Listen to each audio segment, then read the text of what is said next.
Welcome to Monk's Temple. Find a place to settle in. Let your body find its own comfortable shape in the chair, on the floor, on your bed. There's nowhere you need to be right now, nothing you need to prepare. This is a space where you can simply be. For the next while, let the world outside soften its edges.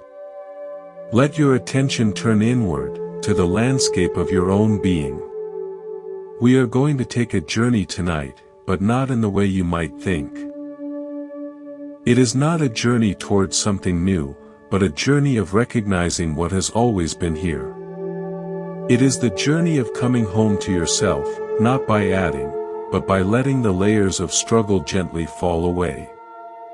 Imagine, if you will, the feeling of a deep, full-body sigh after a day of holding tension. That is the direction we are heading. Toward that sigh of release. Picture a high alpine lake, nestled in a stone cradle at the top of the world. The water is so clear, so still, it perfectly mirrors the sky, the blue, the passing clouds, the distant peaks. This lake does not try to be still. It simply is still, by its very nature. Its depth and its shape allow for this profound calm. Now, imagine a sudden mountain storm. The wind whips the surface into a chaos of whitecaps. The rain pelts down, shattering the mirror into a million shifting fragments. The peaceful reflection is gone, replaced by turmoil and noise. Our instinct, when the storm of our mind arises, with its winds of anxiety, its rain of worry, its thunder of angry thoughts, is to become the storm. We thrash with the waves. We try to shout over the thunder.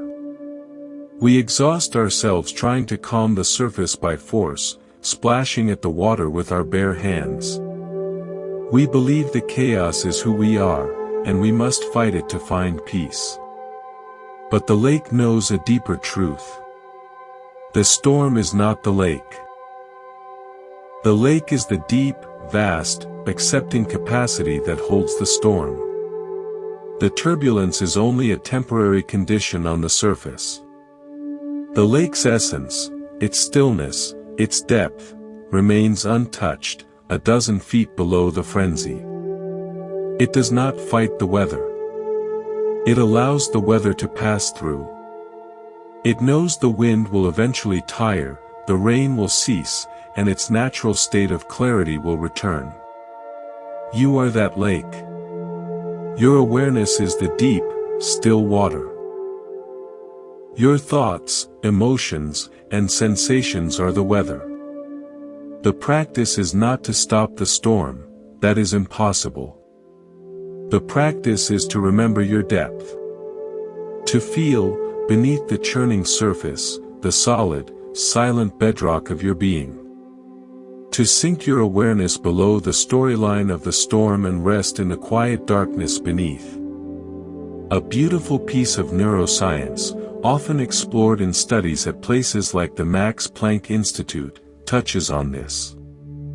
When we engage in rumination, replaying stories, fighting mental storms, the brain's default mode network, associated with self-referential narrative, is ablaze.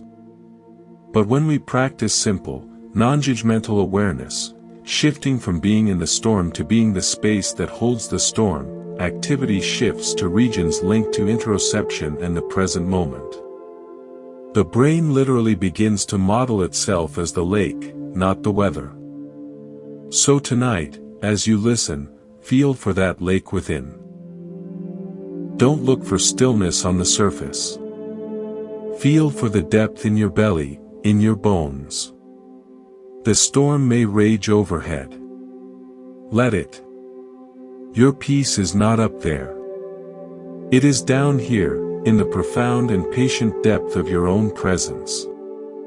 Asterisk if this image of the lake resonates with you, this idea of finding a calm that is not dependent on the weather of your mind, then consider subscribing to Monk's Temple.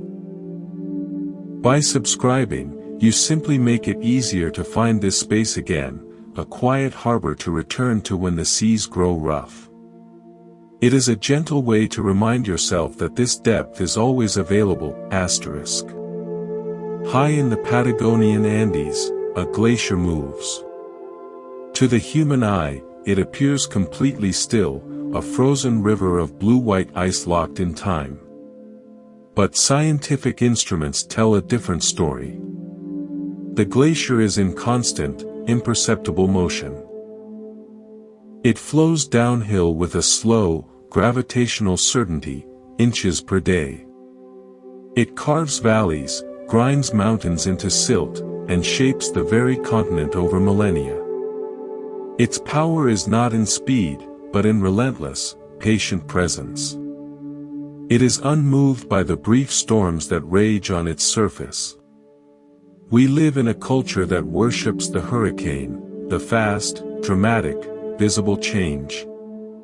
We want our transformations to be immediate, our healing to be overnight, our progress to be a sprint. When our inner growth moves at the pace of a glacier, slow, silent, seemingly static, we become discouraged. We think nothing is happening. We judge ourselves as stuck. But what if your deepest healing, your most authentic growth, is glacial? What if the profound reshaping of your inner landscape happens not in dramatic breakthroughs, but in the patient, inch-by-inch flow of consistent, gentle awareness? The glacier does not force its way. It yields to its own weight and to the shape of the land, yet it is the most powerful geological force there is. Your practice of gentle return, of allowing, of non-identification, is this glacial flow. Each time you notice a critical thought and soften it, you carve a micron deeper. Each time you feel an old pain and breathe with it instead of running, you grind a bit of old rock into nourishing silt. You cannot see the movement today, or tomorrow. But over months and years, you will look back and see you have carved an entirely new valley within yourself, a landscape of depth, resilience, and serene beauty, shaped by the quiet, unstoppable force of your own patient presence. Trust the glacier's pace. Your true power lies in the unwavering commitment to flow, however slowly, in the direction of your own depth. Let us continue to settle, allowing the body to become heavy, the breath to become soft. There's no hurry. No destination. Just this gentle unfolding.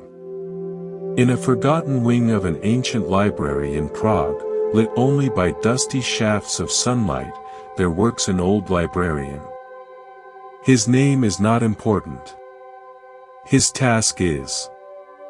He does not own the books. He has not written them. His entire purpose is to tend to them, to catalog them, to dust their covers, to ensure they are available. Every day, people come with requests. Someone asks for a volume on grief. The librarian nods, climbs a ladder, and retrieves a heavy, leather-bound book. He places it in the seeker's hands without clinging. Later, a student requests joyful memories. He finds a brighter, lighter text and offers it. Sometimes, a person arrives asking for my future, and the librarian gently smiles, showing them the empty shelf where that book is meant to be written, not read. Here is the secret. When the reader weeps over the pages of grief, the librarian does not weep with them. He feels compassion, but he does not become the grief. When another dances with the book of joy, he does not cling to their laughter, demanding they stay. He enjoys the music of it, and lets it go. He knows every book that enters his hall will also leave. His peace comes from the sacred order of the library itself, from the act of tending, not from the temporary contents of any single volume. We, however, live as if we are not the librarian, but a frantic reader who has stolen a single, powerful book and believes it is our entire identity. We clutch my resentment to our chest, sleeping with it, eating with it, believing its story is the only story. Or we steal my greatest achievement and try to read its pages every day to feel worthy, fearing its ink will fade. The practice of emotional non-ownership is learning to become the librarian of your own inner world. When the heavy book of sadness is delivered to your awareness, you don't have to claim it as your autobiography.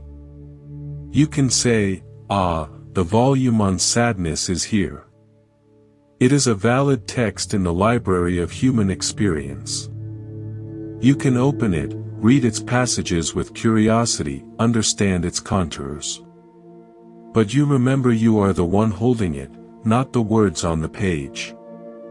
You can, when the time is right, gently close it and return it to the shelf.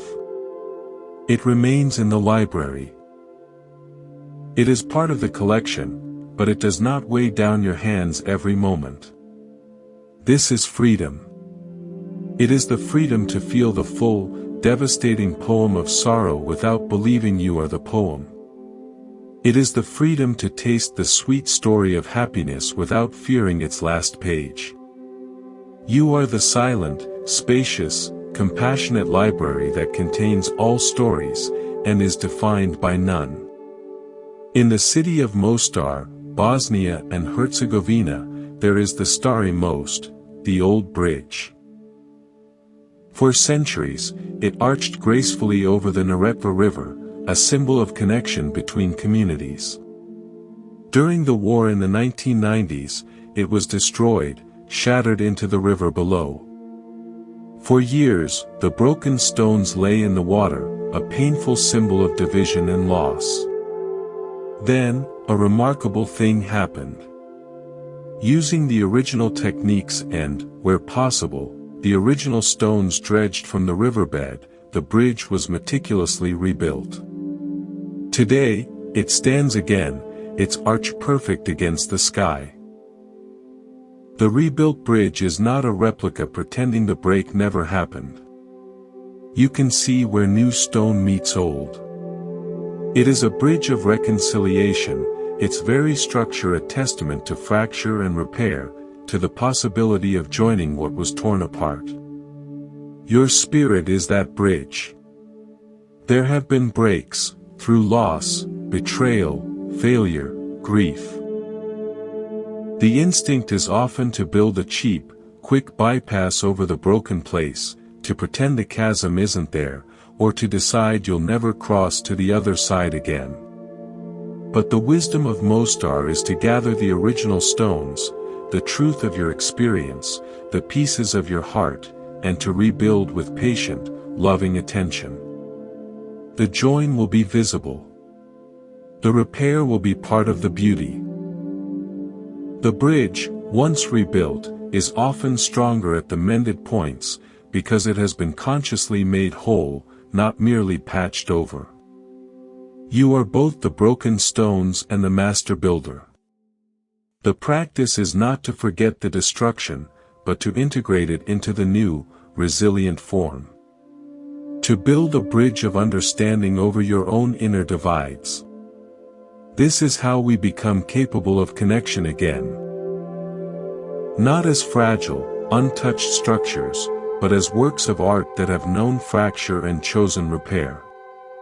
Now, bring your attention gently to the hands. Notice the sensation of air against the skin, the subtle pulse of life in the fingertips. Let the hands be utterly relaxed, heavy. They are not holding anything now. In the old city of Bern, Switzerland, there is a small, centuries-old clockmaker's workshop. Inside, the master clockmaker works surrounded by a symphony of ticks and tocks. Grandfather clocks, carriage clocks, delicate wristwatches. His hands are steady, his eyes patient. He understands that each clock has its own rhythm, its own internal tension, its own correct pace. A clock that is wound too tight will wear out its gears prematurely. A clock that is too loose will lose time, its hands slumping into inaccuracy. He does not force them.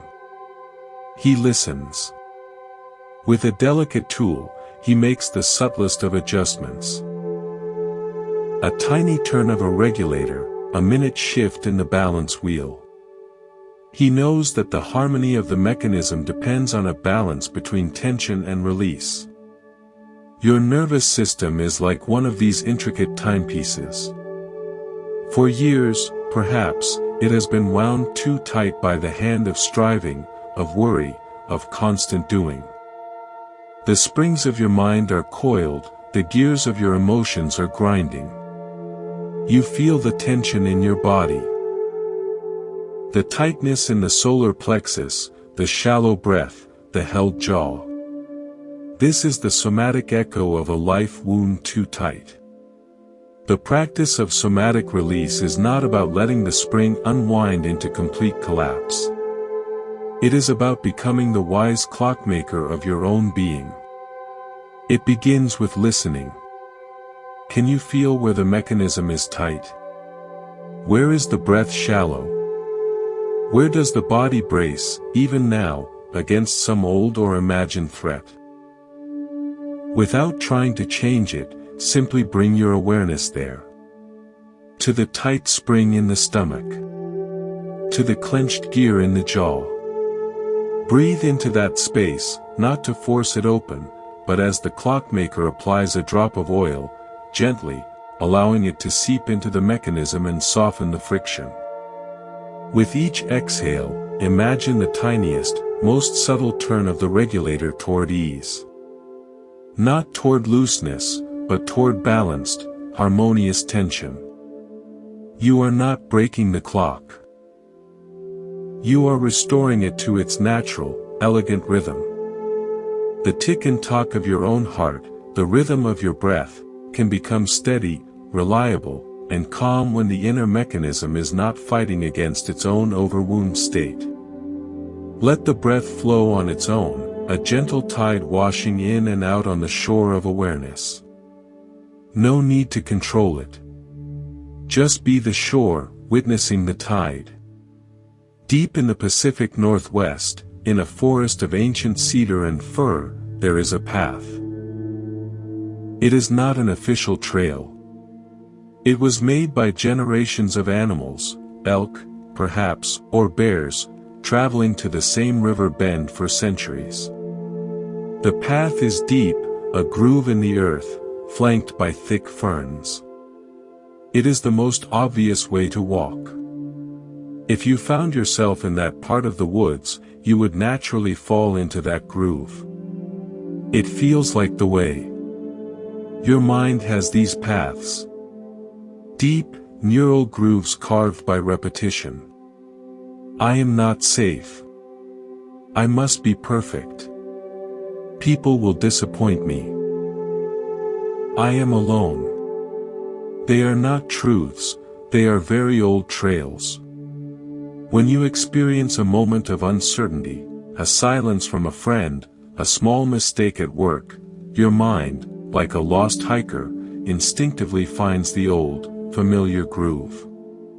It starts walking the abandonment path or the failure path.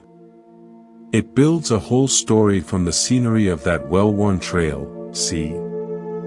This always happens. This proves it. The voice that narrates this journey, the inner narrator, is not a malicious guide. It is simply a creature of habit. It is pointing at the mossy rocks and the dense trees of that old path and saying, with great confidence, this is the entire forest. It speaks in absolutes.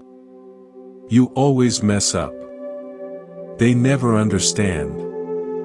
The work is not to silence the narrator. That would be like trying to silence the wind in those tall trees. The work is to develop the awareness that you are not lost in the woods. You are the awareness of the woods.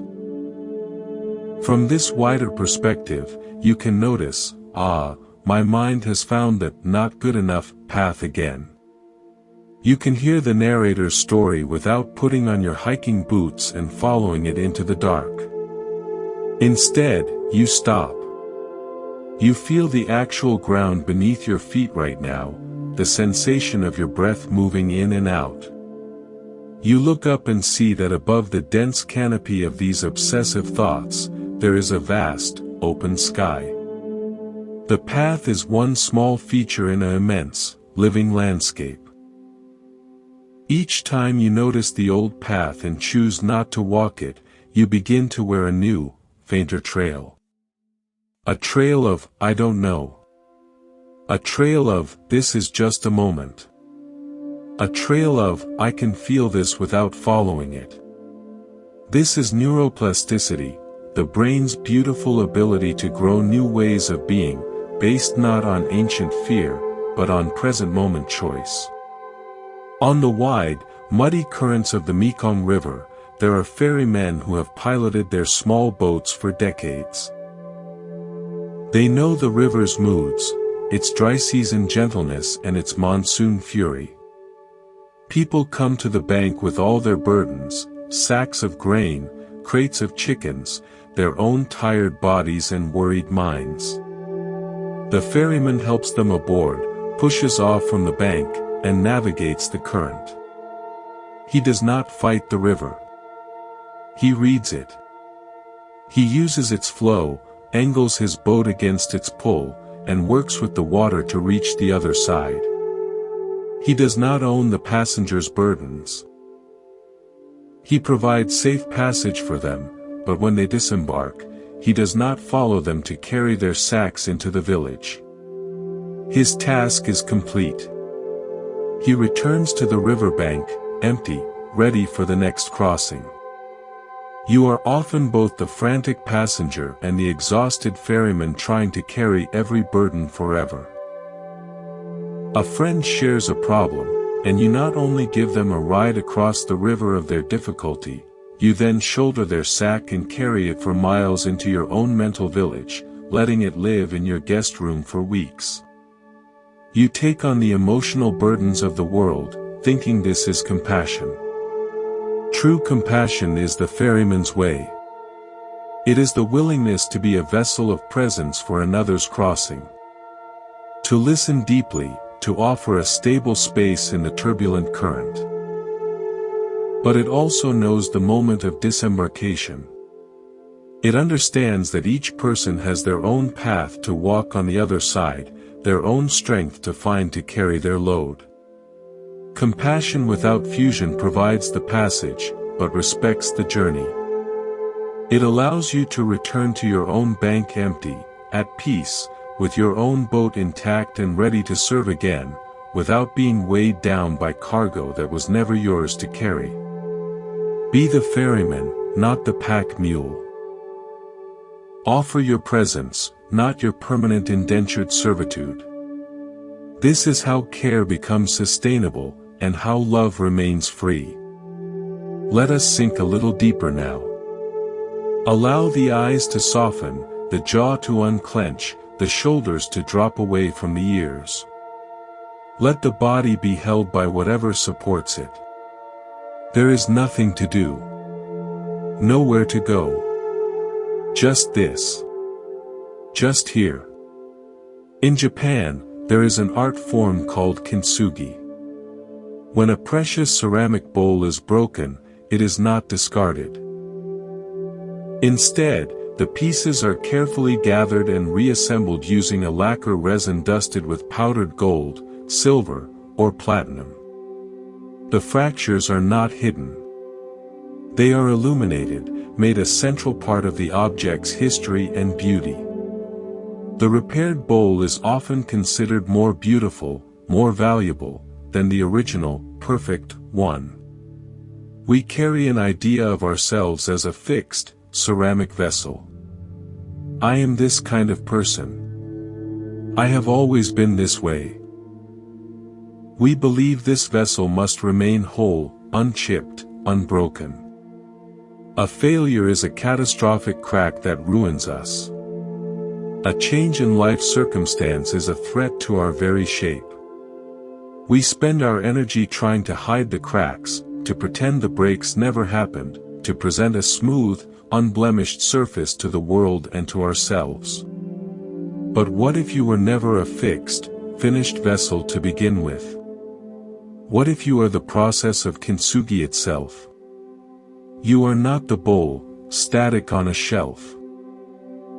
You are the breaking, the gathering, the careful, loving application of golden awareness along the lines of your experience. Your self is not a noun. It is a verb.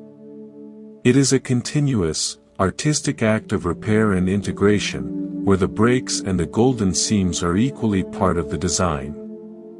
The self who was heartbroken at 20 is not the self who learned resilience at 25, though they are connected by a golden seam of memory. The self who failed yesterday is not the self who tries again today, though they are joined by the lacquer of resolve. There is no permanent, unchanging I. There is only this flowing, mending, evolving masterpiece of experience. When you understand this, a profound lightness enters. You stop trying to defend the fragile, perfect vase you think you are. You begin to appreciate the unique, gold-veined pattern of your becoming. A criticism is not a new crack that destroys you. It is simply a point where the existing pattern can be examined, perhaps understood with more compassion. Letting go of an old habit or identity is not a loss of yourself, it is the making of space for a new, beautiful piece to be fitted into the whole.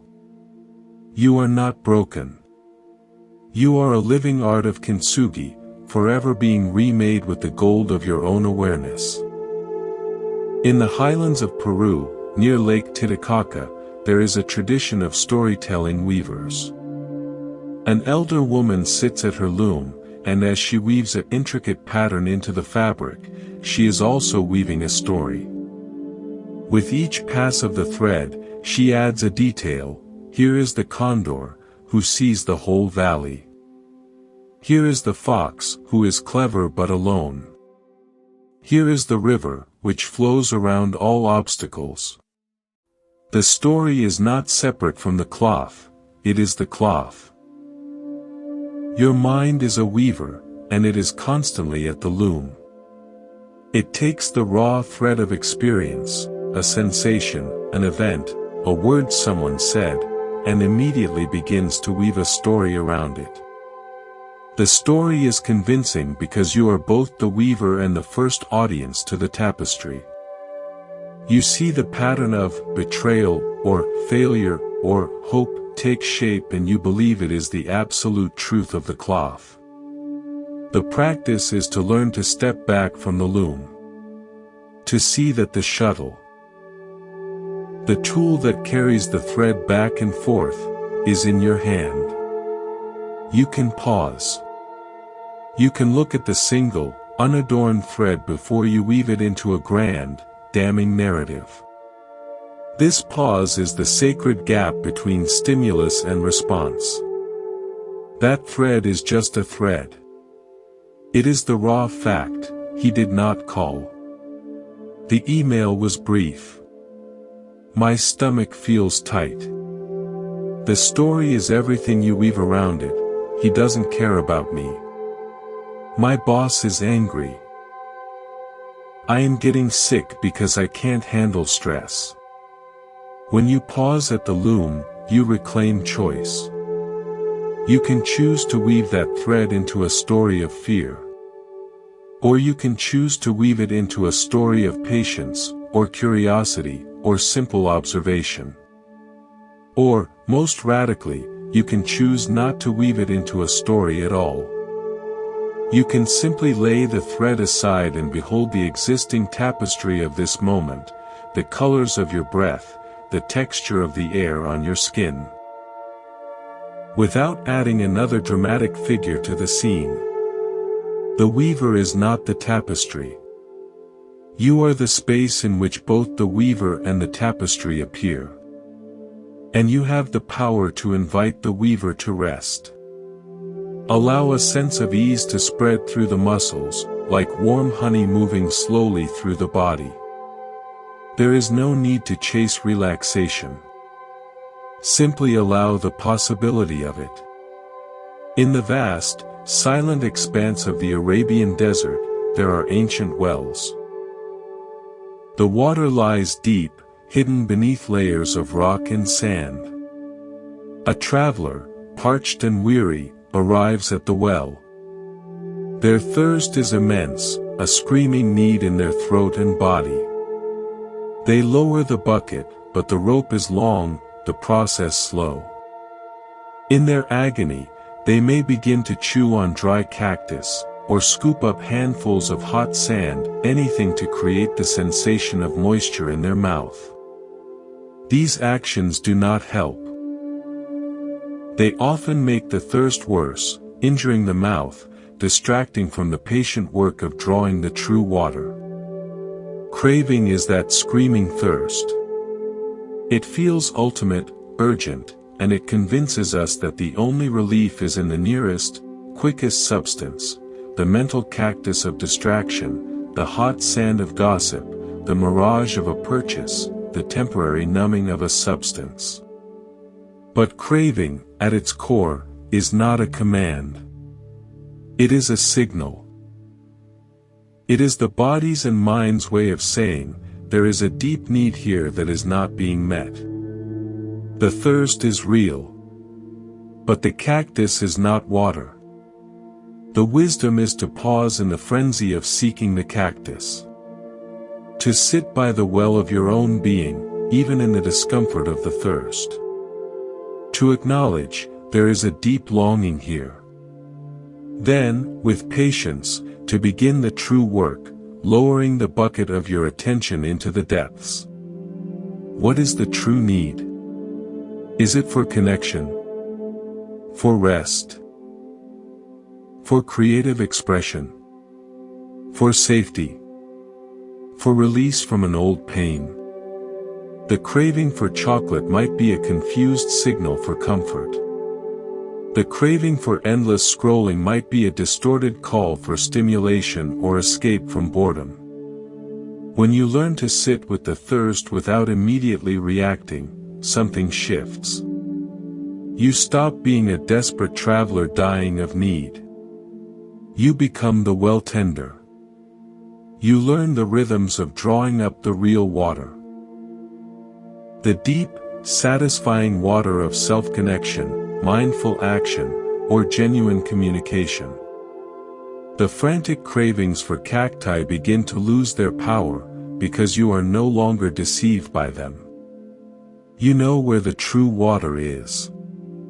In the remote mountains of Nagano, Japan, there is a place known as Shinrin-yoku, forest bathing. But beyond the guided walks, there is an older, subtler understanding. The ancient pine forests there are seen as silent sanatoriums. You do not go to the pines to talk, or to think, or to achieve. You go to be permeated. You sit on the needle-strewn floor, and you allow the quiet, resin-scented air, the vertical lines of the trunks, the soft light filtering through the high canopy, to do its work on your nervous system. The pines do not actively heal you. They do not ask for your story or give you advice. They simply exist in a state of profound, unmoving vitality. Their presence is an antidote to the scattered, horizontal buzzing of human worry. By sitting among them, your own energy begins to align with their vertical stillness. The tangled undergrowth of your thoughts begins to settle. The mind, like a disturbed pond, becomes clear simply because you have stopped poking at it. You have this same silent sanatorium within you. It is the awareness beneath thought, the stillness beneath noise. You do not need to travel to a pine forest to find it, though that is a beautiful thing. You can, right now, allow yourself to be permeated by your own inner silence. Feel the verticality of your spine, like a tree trunk. Let the tangled undergrowth of today's concerns settle to the forest floor. Do not poke at it. Just sit, in the inner clearing, and breathe the clean air of simple being. This is not a doing. It is an allowing. It is letting the medicine of your own essential nature, which is as quiet, present, and vital as an ancient pine, do its slow, permeating work. No effort required. Just residency. Just being present in the sanatorium of your own soul. Let the breath flow naturally, like water finding its own level. In and out. No need to guide it. Simply witness the tide within. Imagine a small bird, a sparrow perhaps, that has accidentally flown into a vast, modern airport terminal. It is trapped. It sees the sky, the trees, its freedom, through the massive glass walls. Frantic, it flies toward the light. Thump. It hits the invisible barrier. It shakes itself, confused, and tries again, aiming for a different patch of sky. Thump. It tries over and over, beating its wings against the unyielding glass, exhausting itself, until it finally collapses on the polished floor. So many of our efforts to find peace are like this. We see an image of peace over there. When we finally get the promotion, when we find the perfect partner, when we lose the weight, when everyone approves of us, we fly with all our might toward that image. And we meet an invisible barrier of reality. The promotion brings new stress. The partner is human. The achieved goal feels hollow. Thump. Exhausted and disillusioned, we collapse, thinking peace is impossible. The barrier is not the world. The barrier is our belief that peace exists only in a specific, conditioned future outcome. The bird does not realize that the open door to freedom might be behind it, or to the side, or that it needs to land and rest for a moment to see it. It is fixated on the image of the sky through the barrier. The practice is to stop flying toward the glass wall. It is to land. To let your tired wings rest. To feel the solid floor of the present moment beneath you. Right here, right now. In this breath. In the feeling of your heartbeat. In the quiet space between thoughts. This is not the sky you were aiming for, but it is solid, it is real, and it is where you actually are. When you land in the present, you regain your bearings. You might notice that the vast terminal has other openings, doors that lead outside, not to your imagined sky, but to the real, open air. These are the doors of acceptance, of small kindness, of letting go of the specific picture. Peace is not over there, on the other side of the glass of your conditions. It is found in the act of landing, resting, and seeing the actual exits from suffering that are available in the here and now. The door is always where you are, not where you are trying to be. On a remote, wind-swept coast of Newfoundland, there stands a lighthouse. Its keeper, an elderly woman with a face lined by sea and solitude, has one duty: to keep the lamp lit. The lamp does not calm the storm. It does not stop the waves from crashing against the cliffs. It does not guide every ship to safe harbor. Some are too far gone, some choose to ignore the light. Her duty is simply to maintain the light. To keep it clean, fueled, and burning brightly through the night, regardless of the weather, regardless of whether anyone sees it. We often believe our inner peace, our kindness, our love, must have an effect. It must calm the storms in other people, it must guide them to safety, it must be acknowledged and appreciated. When our light seems to make no difference, when the storm rages on, when the ship sails blindly into the rocks, we feel like a failure. We might get angry at the storm, or despondent, and decide to let our own light go out. What's the use, we think? The lighthouse keeper knows a deeper truth. The value of the light is not in its outcome, but in its faithful presence. The light is its own purpose. It is a statement of care in an uncertain world. It is a constant, gentle offer. Her peace comes from the integrity of tending the flame, not from controlling the sea. This is the practice of releasing hidden agendas. You offer kindness because kindness is your nature, not because it must reform the other person. You speak your truth because integrity matters, not because it must be met with agreement. You work with diligence because that is your expression, not because it guarantees a reward. You let your inner light shine simply because it is a light, and a light's purpose is to shine. When you release the agenda of controlling outcomes, your actions become pure, light, and free of resentment. You become like the lighthouse keeper, steady, compassionate, and profoundly at peace, because your worth is no longer tied to the chaos of the sea you cannot control. You tend your flame. That is enough.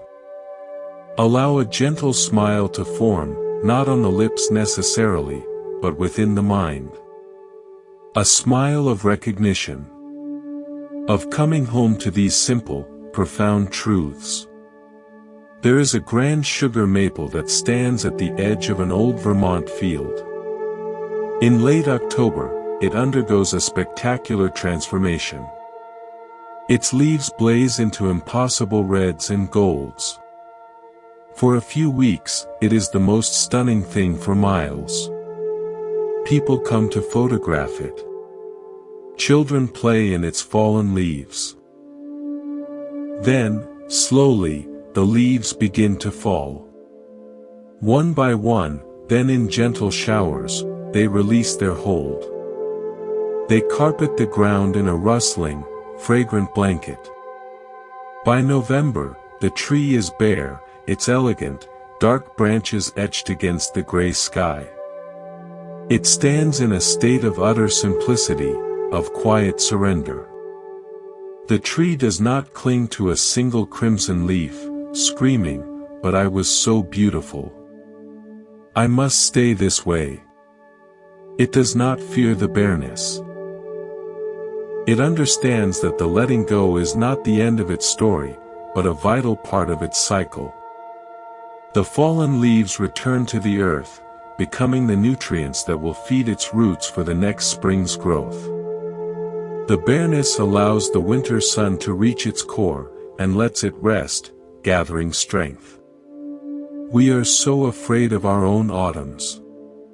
Of letting go of roles that once defined us, the student, the new parent, the star employee.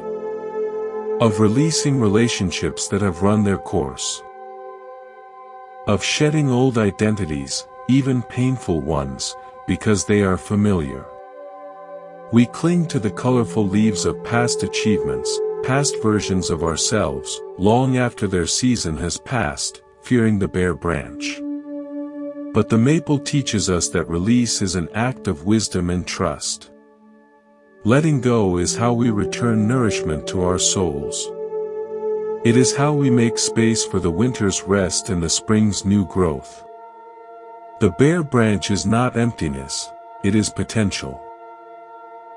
It is a cleaner, truer silhouette of your essence, unadorned by transient roles. Can you trust the cycle? Can you, like the tree, Allow the leaves of a finished season to fall with grace, knowing that this release is not loss, but a return to your essential self, ready for what comes next. Where a great river meets the sea, it often slows and spreads into a vast, meandering delta, a network of channels, marshes, and islands. From the air, it looks like the river is dissolving, losing itself. All the singular power it gathered over miles of canyon is now dispersing into 1,000 lazy streams. To the river, focused on its goal of reaching the ocean, this might feel like failure, like a loss of purpose and identity. But in this apparent dissipation, something essential happens. The slowed, spread out waters deposit rich silt, creating unbelievably fertile land. They create complex ecosystems where life flourishes in impossible abundance. The river, by letting go of its narrow, forceful identity, becomes the source of life for an entire region. We fear loss like the river might fear the delta. We see an ending of a relationship, a job, a dream, a version of ourselves, as a dissolution. A failure to maintain our form. We clutch the banks, trying to stay a narrow, powerful torrent, because we think that is our strength. But what if loss is not an end, but a transition into the delta? What if, in the necessary spreading out and slowing down, you are not disappearing, but becoming fertile ground? The energy, the love, the lessons from what was lost do not vanish. They disperse.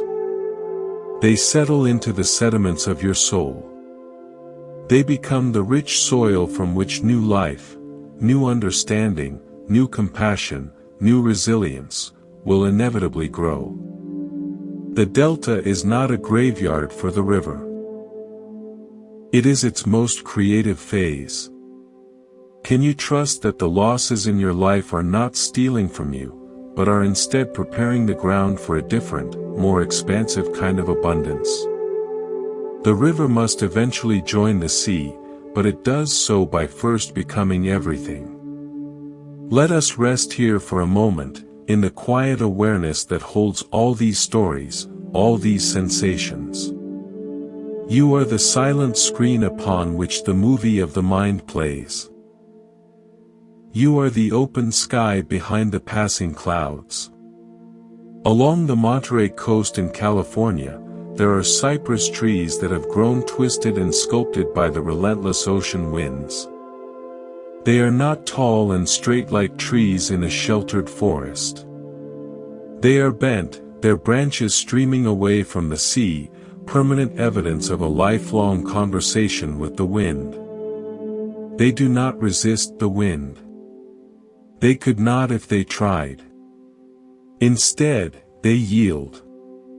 They allow the wind to shape them. Their cells grow in response to the constant pressure, creating wood that is denser, more flexible, and incredibly strong on the leeward side. Their yielding is not weakness, it is an adaptive strength. It is how they survive and even thrive in a place that would shatter a rigid oak. We often meet life's winds, criticism, change, disappointment, pressure, with rigid resistance. We plant our feet, tense our trunks, and try to stand unmoved. And like a rigid tree in a hurricane, we risk being uprooted or broken. We exhaust ourselves in the fighting. The cypress teaches the power of wise yielding. Yielding does not mean agreeing with every criticism or lying down before every challenge. It means not meeting force with opposing, brittle force. It means leaning into the wind just enough to understand its direction and strength.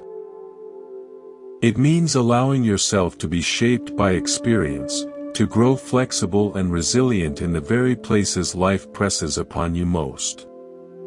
Where in your life are you acting like the rigid oak, fearing that any bend is a break. Where might you learn from the cypress? Can you soften your psychic trunk just a little?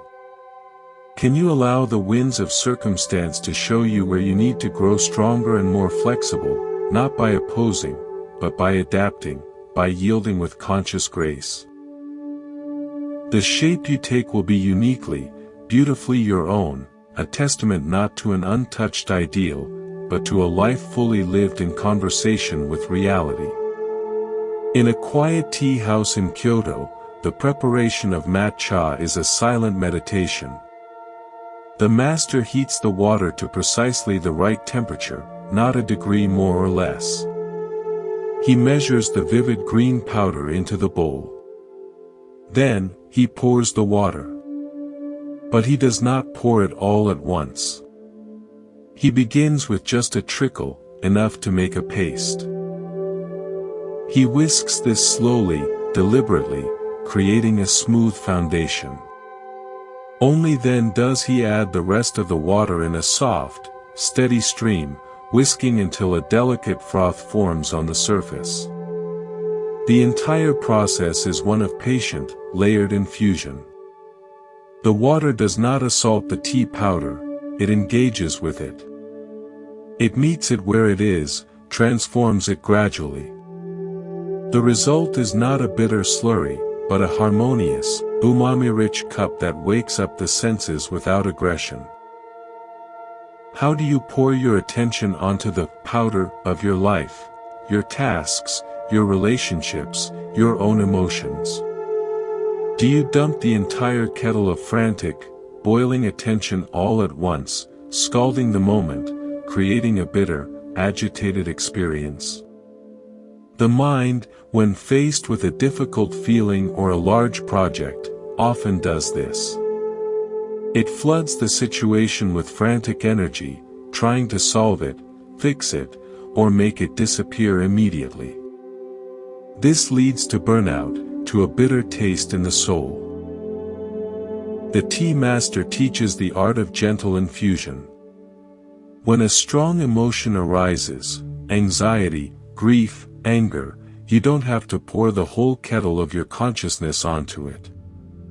Begin with just a trickle of awareness. Ah, this is here. Mix that trickle of attention with the reality of the feeling, creating a simple paste of acknowledgement. Hold it there. Then, slowly, as you feel able, allow more spacious awareness to stream in, whisking gently. You are not attacking the emotion. You are allowing your awareness to infuse it, to transform its raw, clumped intensity into something you can hold, something that even contains a certain delicate froth of insight or release. This is how we meet our inner world, not as warriors, but as tea masters. With respect for the ingredients, with patience for the process, and with trust that the right kind of attention, poured gently, in stages, will create a drinkable experience, even from what first appears bitter. Bring your attention gently to the hands. Feel the aliveness there, the tingling, the warmth, the subtle pulse. These hands have held, and released, so much. Let them rest now, completely open, palms up or down, in a gesture of total surrender. In a Parisian flea market, you might find an antique mirror. Its silvering is old and patchy. In some spots, it reflects clearly. In others, it shows only a murky, distorted image or the dark wood of its backing. A vain person might reject it, frustrated by its imperfections. This mirror is no good. It does not show me as I truly am, they might say. But an artist might buy it and cherish it precisely for its flaws. They understand that the mirror is not meant to provide a perfect, photographic reflection. It offers a unique, fragmented, poetic impression of what stands before it. The patches of clarity, the areas of distortion, the spots of darkness. They all work together to create an image that is more evocative, more interesting, than a perfect reflection could ever be. You have an inner mirror, the mind that reflects your sense of self. We spend our lives trying to polish this mirror to perfection, desperate for a clear, consistent, flattering reflection. We are terrified of the distortions, the murky patches, the dark spots.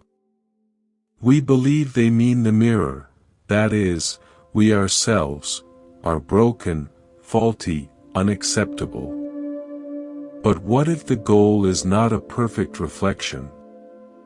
What if the beauty of your being lies in the unique, antique quality of your mirror? The clear patches are your moments of clarity and compassion. The distortions are where old wounds and conditioning bend the light of perception. The dark spots are the mysteries, the unknown potentials, the parts of you yet to be illuminated. The practice is to stop polishing frantically. It is to step back and appreciate the entire antique mirror of your consciousness. To see the whole flawed, fascinating object, rather than obsessing over the imperfect reflection in it. You are not the reflection. You are the mirror itself, a historic, complex, and beautiful artifact. And a mirror, in its essence, simply holds and reflects light. It does not judge the light, or the image it creates. It just does what a mirror does. Can you let your self-image be an antique mirror? Cherished not for its perfect accuracy, but for its character, its history, its fascinating and incomplete story. In the medieval town of Rothenburg ob der Tauber, Germany, the old buildings have stone ledges called corbels that jut out from their walls, supporting the floors above. For centuries, they have simply done their job, holding the weight, transferring the load to the ground. They do not announce their presence. They are not the ornate facade or the painted shutters. They are the silent, structural integrity within the wall. We often feel we must be the entire beautiful building. The visible, admired, decorated face to the world. We exhaust ourselves maintaining the facade, polishing the windows, worrying about the paint.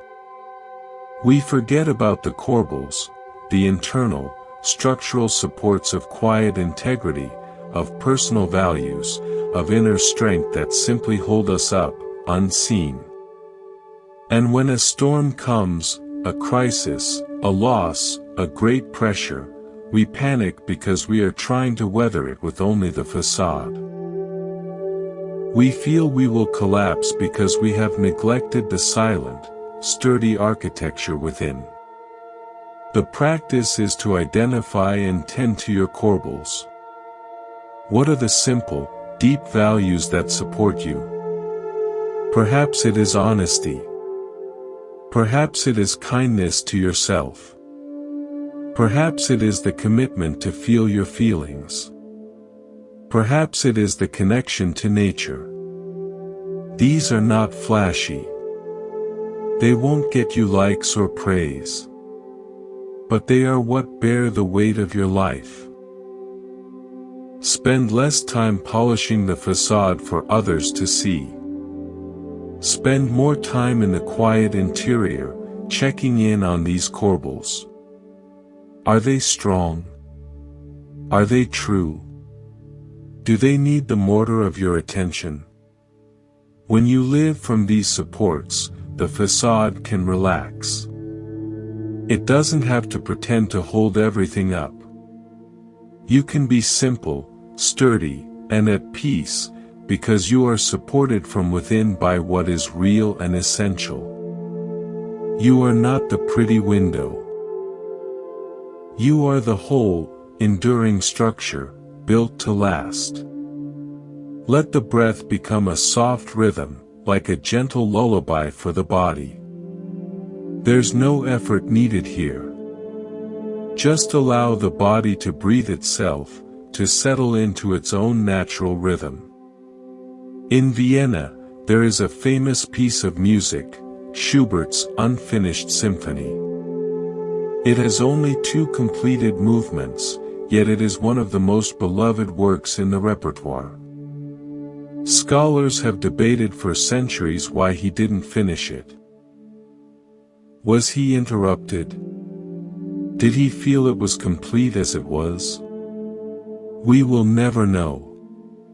But the world did not reject it for its lack of a finale. It embraced it precisely for the beauty of what was there, and for the mysterious, open-ended possibility of what was not. We are obsessed with finishing our stories. We need the conversation to reach a neat conclusion, the relationship to have clear closure, the project to be perfectly complete, our healing journey to have a definitive end where we are finally fixed. We treat life as a book that must have every chapter tied up, every plot resolved. But what if your life, like Schubert's symphony, is meant to have unfinished movements? What if the most beautiful and authentic parts of your story are the ones that remain open, unresolved, hauntingly incomplete? The conversation that ended mid-sentence, leaving you with something to ponder for years. The love that didn't end with drama, but simply faded into a different form. The dream you pursued but then set aside, whose essence still whispers to you. These unfinished movements are not failures. They are portals.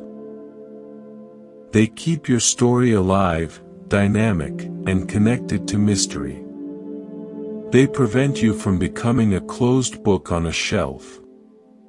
A story that is definitively over is a story that has stopped breathing. The practice is to make peace with the asterisks in your biography. To see the beauty in the unresolved chord. To understand that closure is often a mental construct we use to try to control the past. Can you let some of your symphonies remain unfinished? Can you allow the mystery to be part of the music? The silence after the last note of the second movement is not emptiness, it is spaciousness. It is an invitation for the listener, for you, to sit in the reverberation, and perhaps, to hear the next notes not from the past composer, but from your own living heart in the present. In the oldest quarters of Istanbul, there used to be a figure known as the night watchman. His job was not to fight fires or chase thieves. He walked the silent, moonlit streets with a calm and steady pace. His presence was a reassurance. His simple, rhythmic call, "All is well, was not a statement of fact, as fires could still smolder and thieves could still lurk. It was a statement of orientation. A reminder of the fundamental peace that underlies the temporary disturbances of the night. He was the embodied awareness that the night, and the city, could be held. Your mind is often a frantic firefighter or an anxious guard, scanning constantly for threats, rushing to put out emotional blazes, wrestling with intruding thoughts. It is exhausting. What if you appointed an inner night watchman? A part of your awareness whose sole job is to walk the quiet streets of your inner world with a lantern of gentle attention.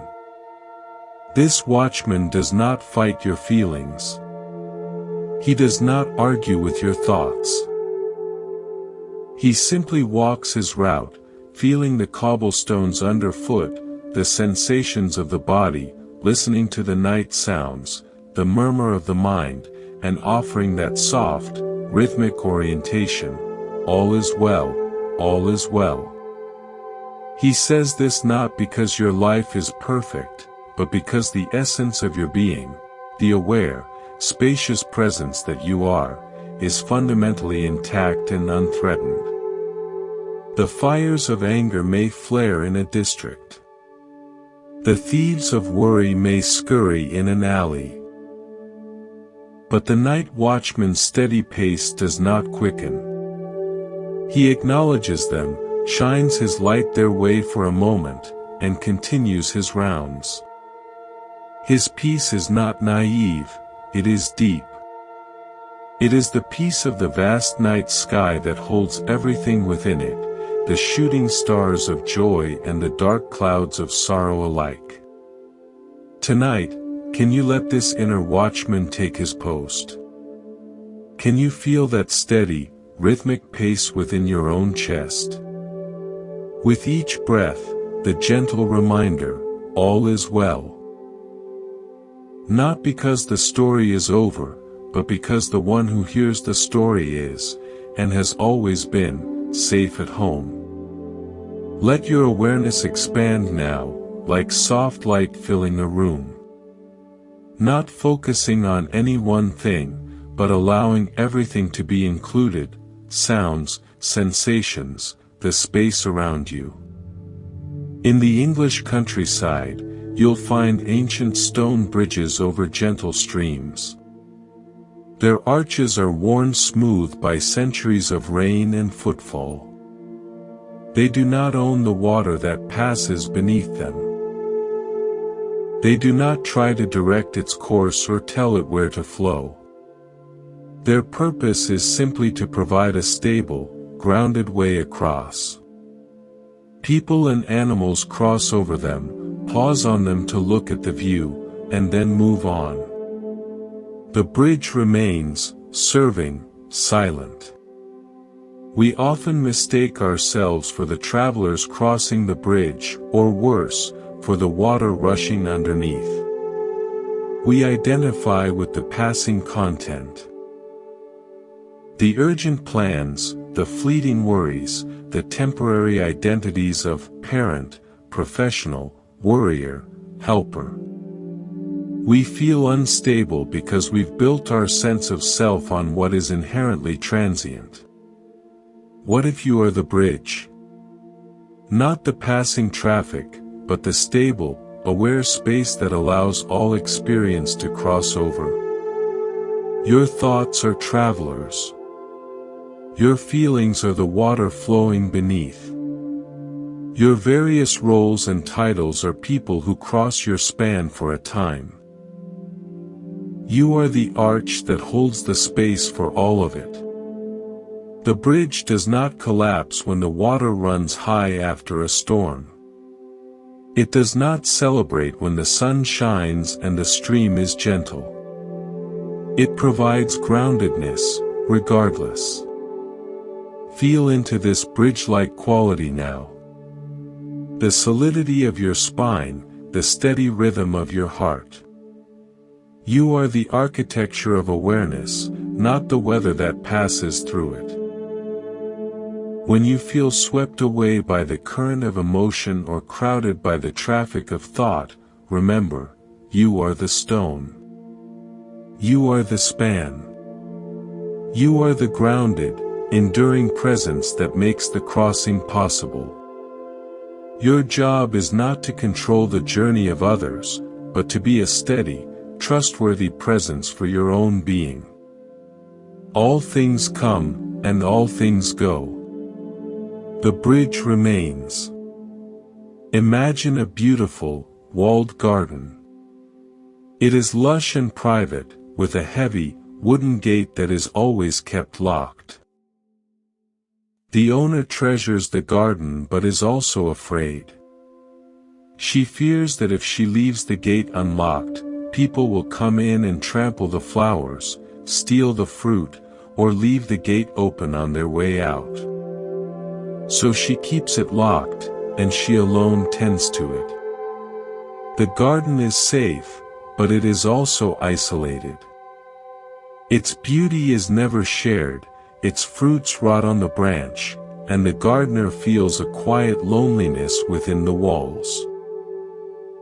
Now imagine she finds the courage, one day, to leave the gate simply unlatched. Not thrown wide open, but unlocked. She sits on a bench inside.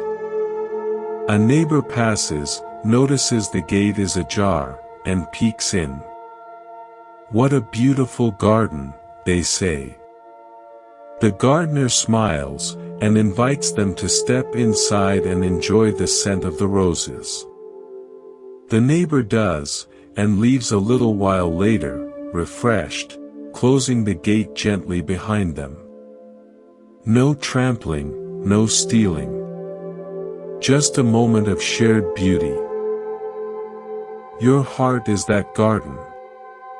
Your defenses, the need to be right, the fear of vulnerability, the walls of old resentment, are the lock on the gate. You keep it locked because you fear being hurt, misunderstood, or taken advantage of. But the lock also keeps out connection, shared joy, and the natural flow of giving and receiving. Non-defensiveness is not throwing the gate wide open and abandoning the garden to chaos. It is the courageous act of unlatching it. It is allowing the possibility that not every person who approaches intends to trample. It is standing confidently in the center of your own well-tended space, your values, your truth, and not feeling the need to rush to the gate to argue with every passerby about their opinion of your flowers. When you unlatch the gate, you remain the gardener. You can still choose who to invite in for a longer visit. But the exhausting job of constantly guarding the lock is over. Your energy returns to tending the flowers, to cultivating your own peace, kindness, and clarity.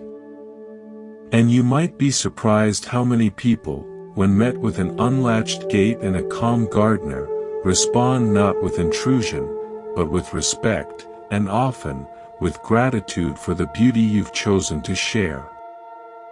Feel the gentle rise and fall of the chest, the subtle movement of life within. You are not doing this breathing. It is being done for you, by life itself. Can you surrender to that? Look up at the night sky. There, you can see the spiral galaxy of Andromeda with the naked eye, a faint smudge of ancient light.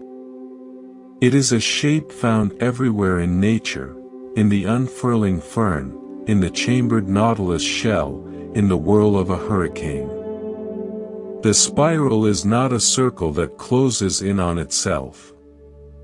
It is a journey that expands outward even as it circles back, always returning to a point near, but not identical to, where it began. Your path of awakening is not a linear ascent to a fixed peak. It is a great spiral. You will circle back to familiar challenges, to old fears, to patterns of clinging, to moments of forgetfulness. But if you are practicing, if you are remembering, you do not return to the same point. You return to it from a wider orbit, with a broader perspective, with more compassion.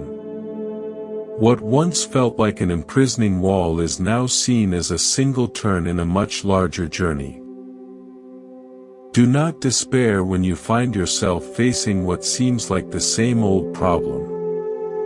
You are not failing. You are on the spiral. You are meeting an older version of the lesson with a newer version of yourself. Each circle integrates, each turn includes more of your experience into your wisdom. The spiral has no final destination, its purpose is the graceful, expanding journey itself. Trust the spiral. Honor the returns. They are not repetitions, they are integrations.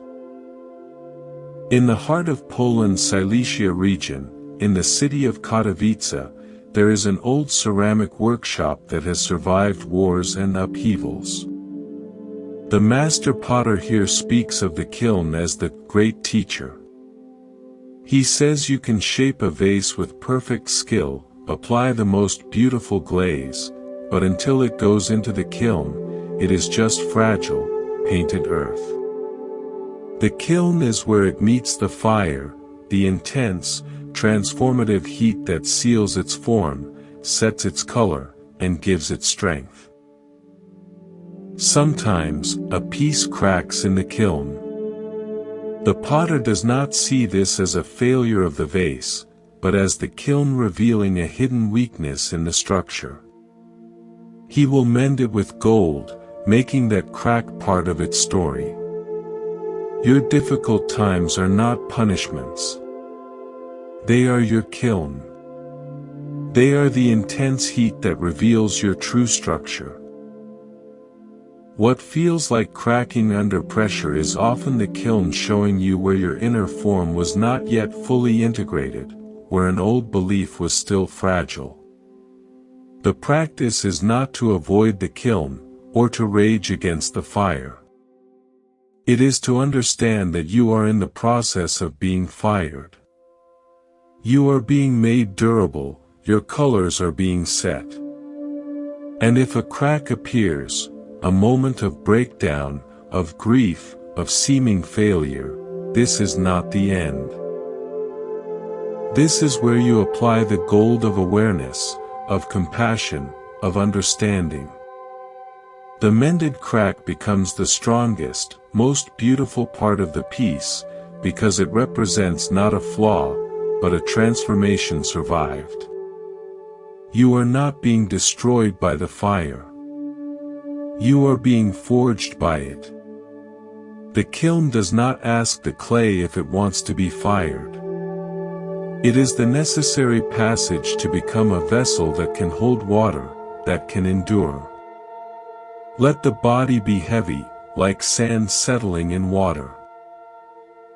All tension can melt downward, released by gravity, into the support beneath you. In a scriptorium in medieval Ireland, a monk sits before a page of vellum. He has prepared the ink, trimmed the quill, ruled the lines. The page is blank, full of potential. He could write a psalm of praise, a chronicle of a battle, a lament of loss, or a parable of wisdom. The page does not dictate the story. It receives the ink. It holds whatever is written upon it without judgment. Later, if needed, the ink can be carefully scraped away, the page made ready to receive a new story. The page itself is not the writing. It is the pristine ground that makes the writing possible. Your awareness is that blank page.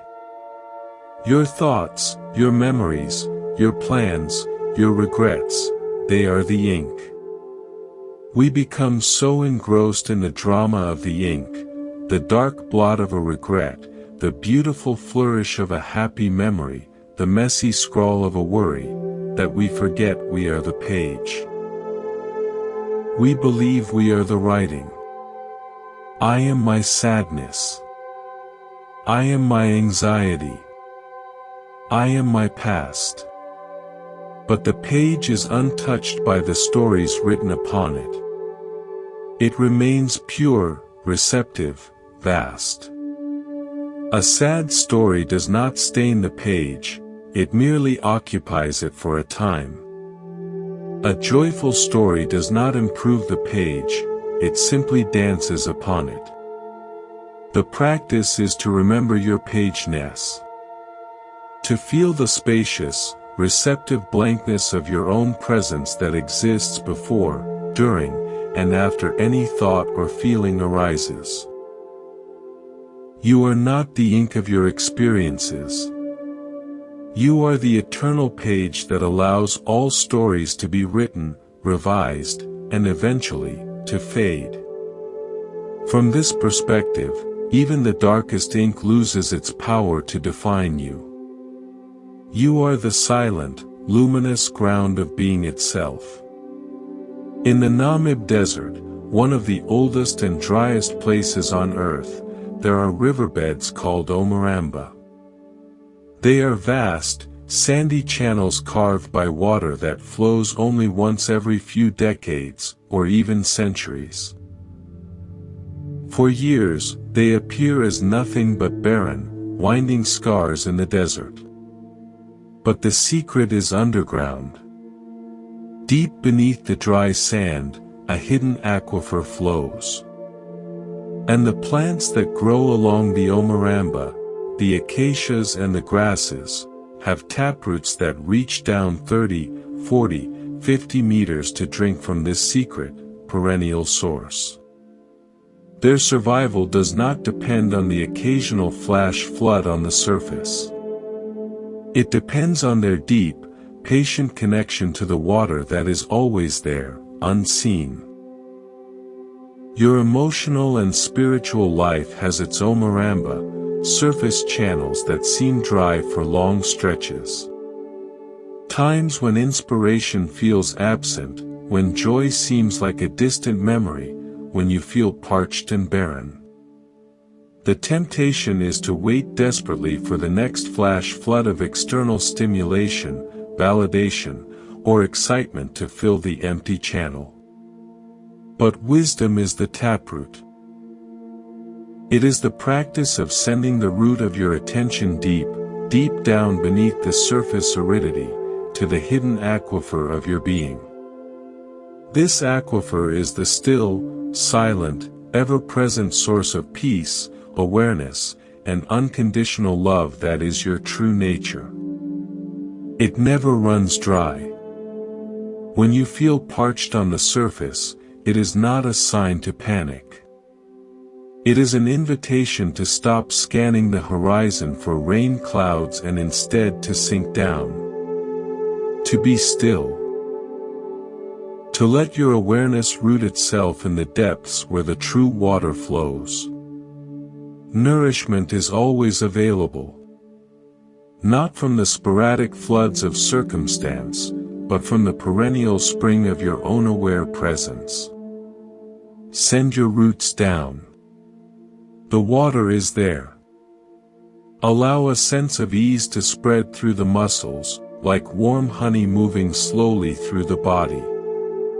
There is no need to chase relaxation. Simply allow the possibility of it. In the age of exploration, cartographers would create maps with astonishing coastlines and cities, and then, at the edges, where knowledge faded into rumor, they would write, "Hic sunt dragons." Here be dragons. These were not necessarily literal warnings, but acknowledgments of the terra incognita, the unknown land. The mapmaker was honest about the limits of the known world. Your mind is a constant cartographer, trying to map your life. It draws neat borders around your identity, charts the safe routes of habit, marks the cities of your achievements. But life is vast, and much of it is uncharted territory, the future, the depths of another person's heart, the mysteries of your own potential. Faced with this unknown, the mind, in a panic, often fills the blank spaces with dragons. Here be failure. Here be rejection. Here be humiliation. These imagined monsters create fear that keeps you huddled in the small, safe portion of the map. The practice is to change your relationship to the dragons. First, recognize that they are drawn in by a frightened cartographer, not discovered by a brave explorer. They are symbols of the unknown, not facts about it. Then, consider a more honest inscription, Hic sunt mirabilia. Here be wonders. Can you approach the edges of your knowing, the uncertain job interview, the vulnerable conversation, the silent meditation, not as a realm of monsters, but as a frontier of wonders. You don't know what is there. It could be challenging, yes. But it could also be beautiful, liberating, transformative. The unknown is not your enemy, it is the source of all new life, all growth, all adventure. Put down the pen that draws dragons. Pick up the lantern of curiosity, and take a gentle step into the terra incognita of this very moment. The greatest discoveries are always made beyond the edge of the map. Imagine an immense, cosmic loom. The vertical threads, the warp, are fixed. They are the constants, the fact that you are alive, that you are aware, that the present moment exists. The horizontal threads, the weft, are your experiences, thoughts, and actions. They shuttle back and forth, over and under the warped threads, creating the ever-changing pattern of your life. Most of our suffering comes from confusing the weft with the warp. We treat our changing experiences. The golden thread of joy, the black thread of grief, the gray thread of boredom, as if they are the fixed, foundational structure. We believe the black thread will go on forever, that the golden thread is lost for good. We cling to a single weft thread and try to build our entire sense of reality on it, which is like trying to build a house on a single strand of yarn. Wisdom is recognizing the warp. Feeling the strong, silent, unmoving vertical threads of your being. The thread of consciousness, the thread of presence, the thread of the here and now. These never change, no matter what colorful or dark pattern the weft is weaving across them. Your joy does not strengthen the warp. Your sorrow does not weaken it. The warp simply is the ground of your being. When you feel lost in the pattern, feel for the warp. Sense the unwavering presence that holds all the changing colors of experience. You are not the fleeting weft. You are the eternal warp, the space in which the entire tapestry unfolds. Rest back into that. The pattern can be complex, painful, beautiful, but the loom is steady. You are the loom. Let the breath flow naturally, like water finding its own level. In and out. No need to guide it. Simply witness the tide within. In the Gion district of Kyoto, as evening falls, the temples sound a large bell 108 times, a practice called Joya no Kane. It is said to cleanse the 108 earthly desires that cause human suffering. But there's a deeper teaching in the space between the bells. After each resonant bong, there is a long moment of silence where the sound waves expand, fill the valley, and gradually dissolve into nothingness. That silence is not empty. It is vibrant, full of the echo's journey. It is the space that holds and then releases the sound. Your mind is the bell, struck constantly by the clapper of experience. A thought, a sensation, a memory. Bong, worry. Bong, anticipation. Bong, regret. We focus on the strike, the initial loud note of the thought itself. We fight it, we follow it, we fear the next strike. We miss the silence that follows. The practice is to become the space between the bells. To rest in the aware silence that receives the sound, lets it resonate fully, and allows it to fade naturally. You don't have to stop the bell from being struck. You can't. Life will strike it. But you can shift your identity from the bell, constantly ringing, to the vast, listening space that contains the ringing. In that space, even the loudest, most unpleasant note is just a temporary vibration. It arises, it is known, and it returns to the silence from which it came. Notice now. After a thought, there is a gap. After a feeling, there is a pause.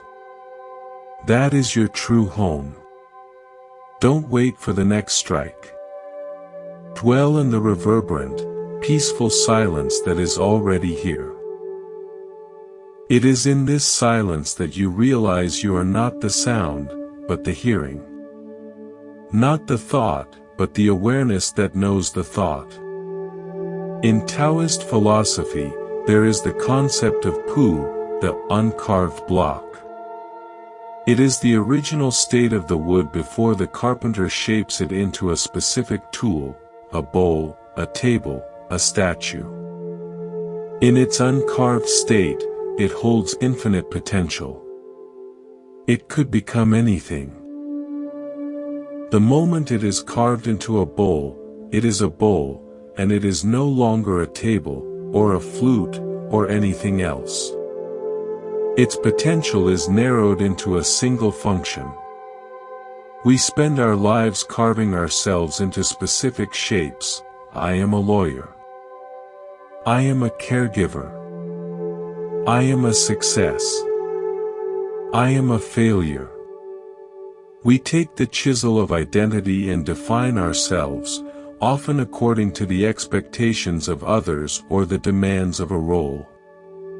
And then we feel trapped by the shape we've created. We forget the uncarved block we once were, and still are, at our core. The practice is to touch the uncarved block within. Beneath all the stories, the titles, the achievements, the wounds, there is the raw, pure potential of simple being. It is not defined. It is not good or bad, successful or failing. It just is. It is the awareness that precedes all thought, the presence that exists before all doing. When you feel confined by your own self-definition, remember the uncarved block. You are not merely the carved statue. You are also the original wood, with its grain and its latent possibilities. You can honor the useful shapes you've taken in the world while simultaneously resting in the freedom of your essential, uncarved nature. You are both the specific tool and the infinite potential. Don't mistake the carving for the substance. The substance is the block itself, vast, silent, and free. Now, bring your attention to the space around the body. Feel the air on the skin, the subtle boundary where you end and the world begins. Let that boundary soften. There is no solid line, only a gentle exchange of energy. Where the Chesapeake Bay meets the land, there are vast tidal marshes. Twice a day, the salt water surges in, flooding the grasses, bringing nutrients and marine life.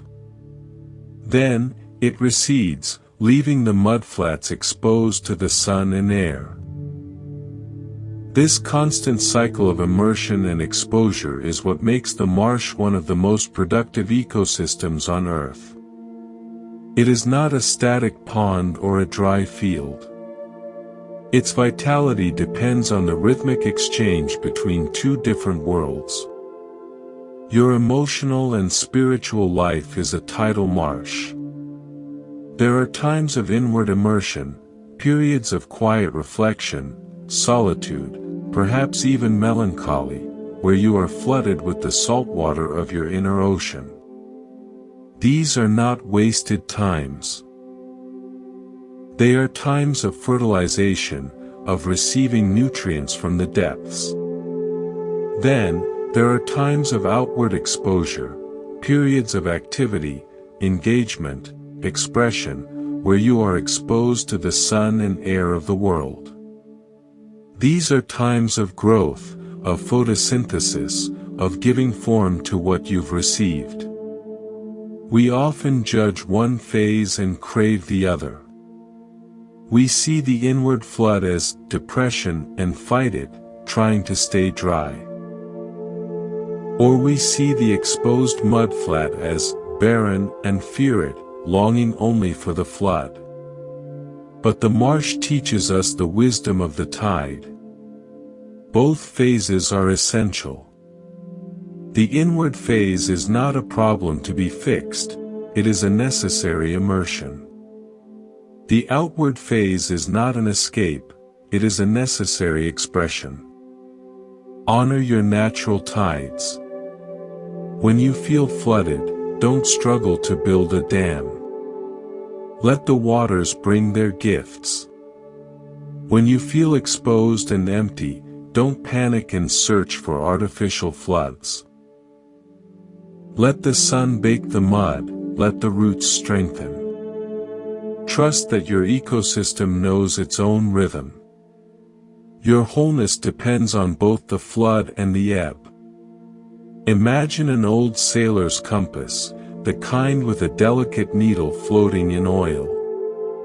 If a strong magnet is placed near it, the needle spins wildly, pointing everywhere and nowhere. It is broken in its function. But the problem is not the needle. The needle is doing exactly what it should do, responding to the strongest magnetic field. The problem is the external interference. Your mind is that compass. Your true north is your inner peace, your values, your intuitive sense of rightness. But throughout life, strong external magnets are placed nearby, the magnet of others' expectations, the magnet of societal pressure, the magnet of old fears. Your attention spins wildly, pointing toward approval, toward safety, toward avoidance. You feel lost, broken, because you can't find your north. The practice is not to try to force the needle to point north while the magnet is there. That is exhausting and futile. The practice is to identify and gently remove the magnets. To ask, what external force is pulling my attention right now? Is it a need for validation? A fear of conflict? An old story about not being enough? See the magnet for what it is, an external influence, not your true north. Then, create space. Turn inward. Let the external field fade. In the quiet, the needle will settle. It may wobble at first, but eventually, it will find its true orientation. You are not broken. You are a perfect compass, temporarily influenced. Find the quiet. Your north is waiting. Let the breath become a soft rhythm, like a gentle lullaby for the body. There's no effort needed here. Just allow the body to breathe itself, to settle into its own natural rhythm. In the ancient city of Petra, Jordan, entire temples and tombs were carved directly from the face of towering sandstone cliffs.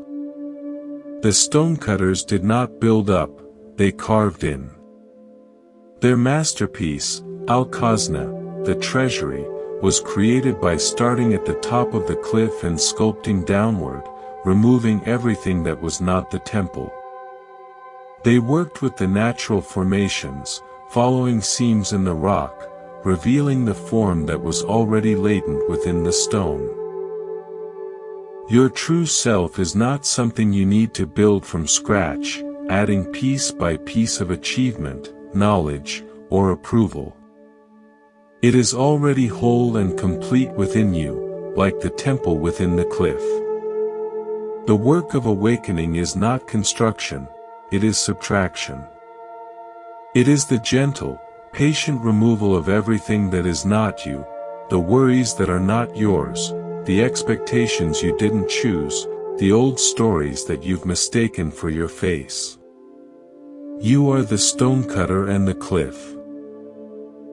With the tools of gentle attention and compassionate questioning, you chip away at the outer layers. Is this thought true? Is this feeling mine to carry? Does this belief serve my peace? You are not creating a new you. You are revealing the you that has always been there, solid, beautiful, and enduring. The process may seem like you are losing something, the rough exterior, but you are actually gaining clarity, space, and your true form. Start from the top, from the awareness that observes it all, and carve inward. The masterpiece is waiting to be revealed. On a barn roof, a weather vane spins with every shift in the wind. East, west, north, south. It is designed to be reactive, to tell you which way the wind is blowing right now. It has no stability of its own. It is entirely defined by external conditions. A mountain, in contrast, does not move with the wind. Storms may rage on its slopes, but its core remains unmoved. It provides a stable reference point. From its peak, you can see the weather coming and going, but you are not the weather.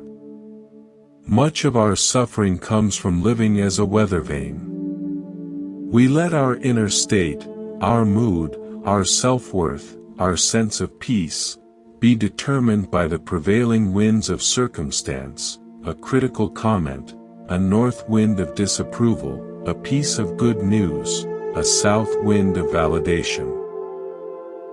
An unexpected problem, an east wind of anxiety. We spin and creak, constantly reactive, never at rest. The invitation is to become the mountain. Not cold and unfeeling, but deeply grounded, rooted in the bedrock of your own being. The winds of experience will still blow. You will feel them. But you are no longer defined by their direction. From the stable vantage point of the mountain, you can observe the weather of your mind, the passing storms of emotion, the sunny breaks of joy. Without being swept away by them. You are the silent, majestic presence that hosts all seasons. Stop spinning. Feel your roots. Be the mountain. Let your awareness settle like dust in a sunbeam. There is no need to move toward anything. Simply be present, allowing everything to be as it is. On the island of Murano, Venice, a master glassblower gathers a molten mass of silica at the end of a long pipe. The material is fiery, amorphous, and chaotic. With a gentle, steady breath, he begins to blow. He doesn't force the glass into a shape with his hands. He creates an inner space. His breath forms a bubble within the molten chaos, and from the inside out, the glass expands into a beautiful, symmetrical form, a vase, a goblet, a delicate sculpture. The shape emerges from the space he created within. Your life often feels like that molten mass, hot, unformed, chaotic with desires, fears, and obligations. The instinct is to grasp at it with the tools of control and force, trying to sculpt it from the outside into the right shape. This leads to strain, distortion, and often, shattering. The glassblower teaches the power of the inner breath. Instead of grasping at the chaos, you can bring a gentle, steady awareness into it. You create an inner space of stillness, of, I am here, right in the center of the heat. From that inner space, that bubble of conscious presence, your life begins to organize itself from the inside out. Priorities clarify not because you forced them, but because you made space for them to settle. Relationships find harmony from the centeredness you bring to them. The beautiful, unique form of your life emerges not from external manipulation, but from the conscious space you cultivate within the experience itself. Breathe into the center of the chaos. Create inner space. Let the form emerge from within. In a gallery, there are two paintings side by side. The first is a photorealistic portrait. Every hair, every pore, every subtle shadow is rendered with impeccable accuracy. It is a masterpiece of technical skill, capturing a perfect likeness of a moment frozen in time. The second painting is an impressionist landscape. Up close, it is a riot of seemingly random brushstrokes, dabs of green, blue, yellow, white. But step back a few feet, and the strokes coalesce into a breathtaking scene. A sun-dappled riverbank, with light dancing on water and wind stirring the trees. It captures not the literal fact, but the feeling, the living essence of the moment. We often live our lives as the first painter, obsessed with capturing and holding a perfect, literal, frozen representation of how things should be. We focus on the details of our plan, the exact words of a conversation, the specific outcome we desire. When life, which is inherently fluid and impressionistic, fails to match our photorealistic rendering, we suffer.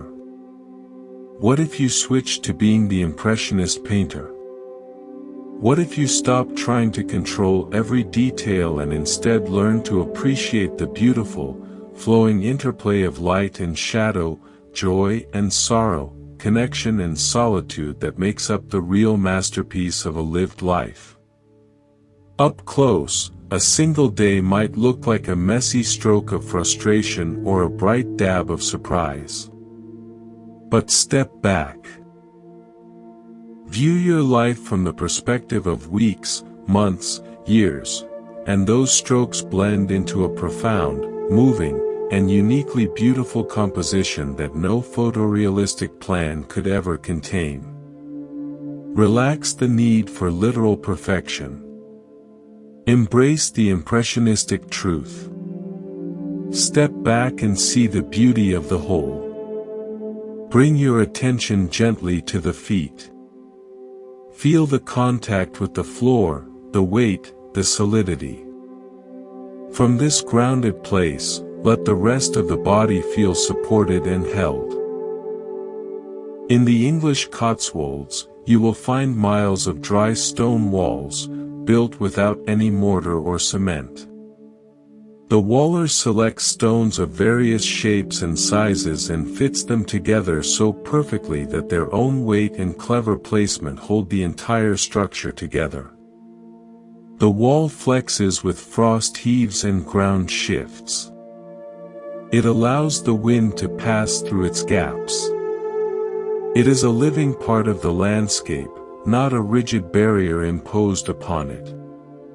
We often build our inner walls with mortar. Rigid beliefs, fixed identities, hard judgments that cement our views in place. These walls may seem strong, but when the frost of change comes or the ground of circumstance shifts, they crack and crumble because they have no flexibility. The practice is to build dry stone walls within. To construct your sense of self and your boundaries from carefully chosen, well-understood truths that fit together through wisdom, not through rigid cement. This is my need. This is my value. This is what I feel.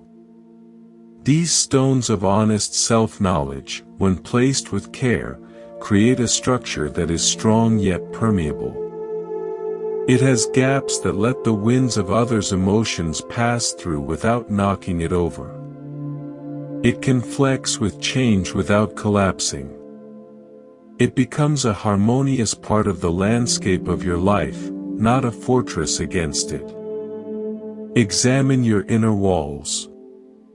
Are they brittle with the mortar of should and never?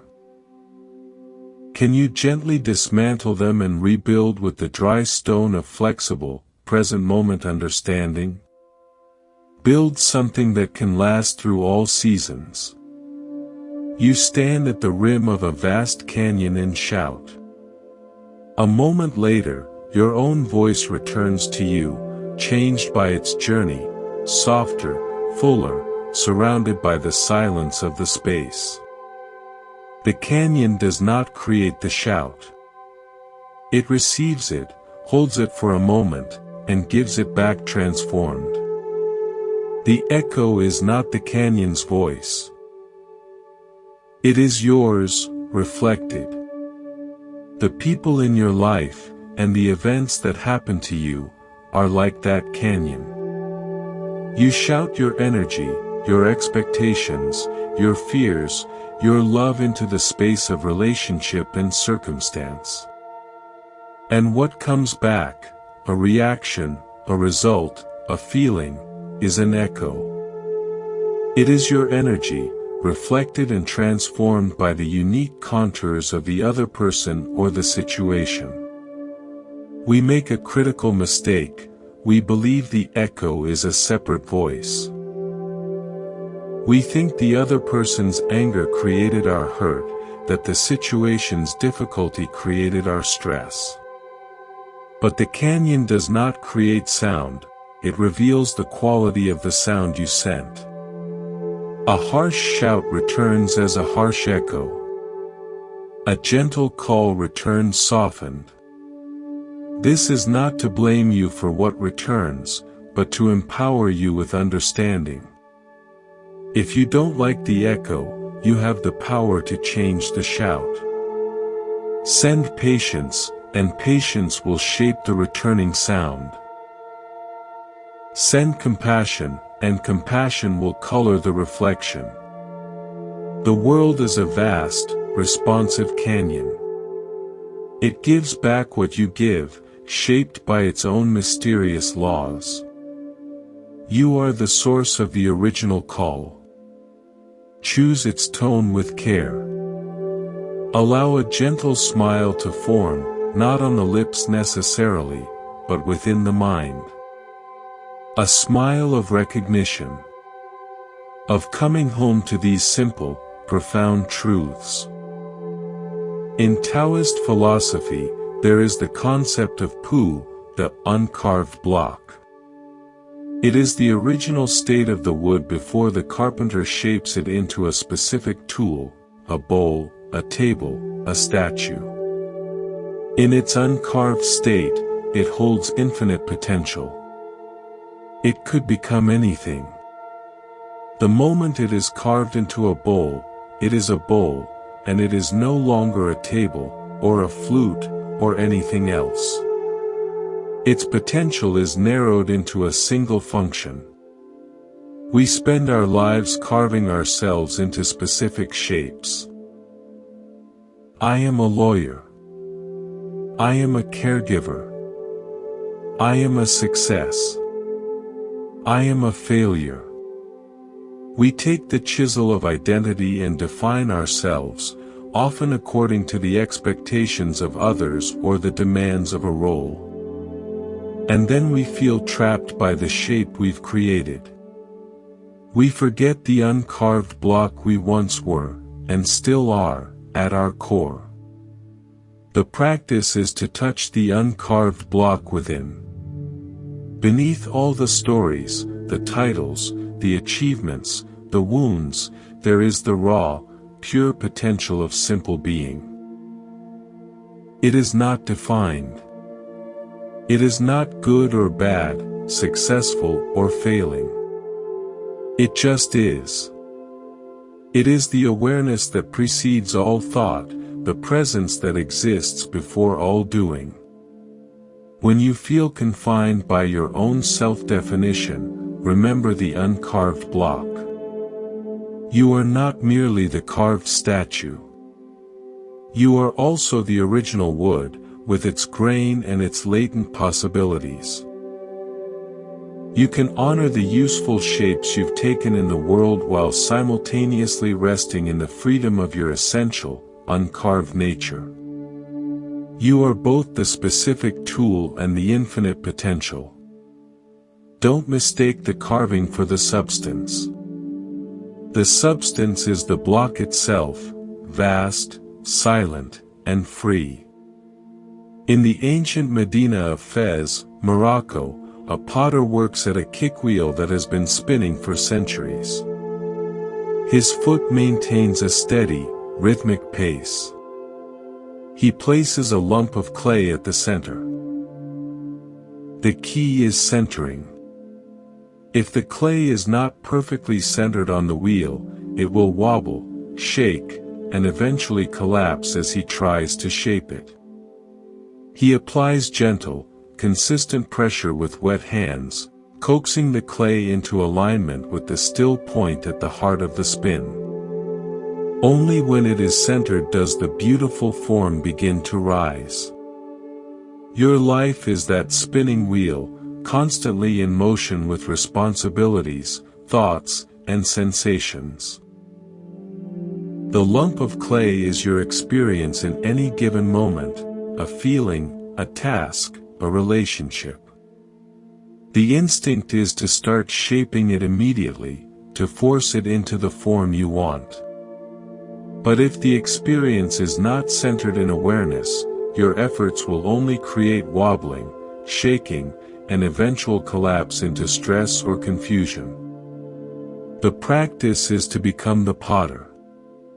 First, find the still point within the spin, the silent awareness behind the activity of the mind. This is your true center.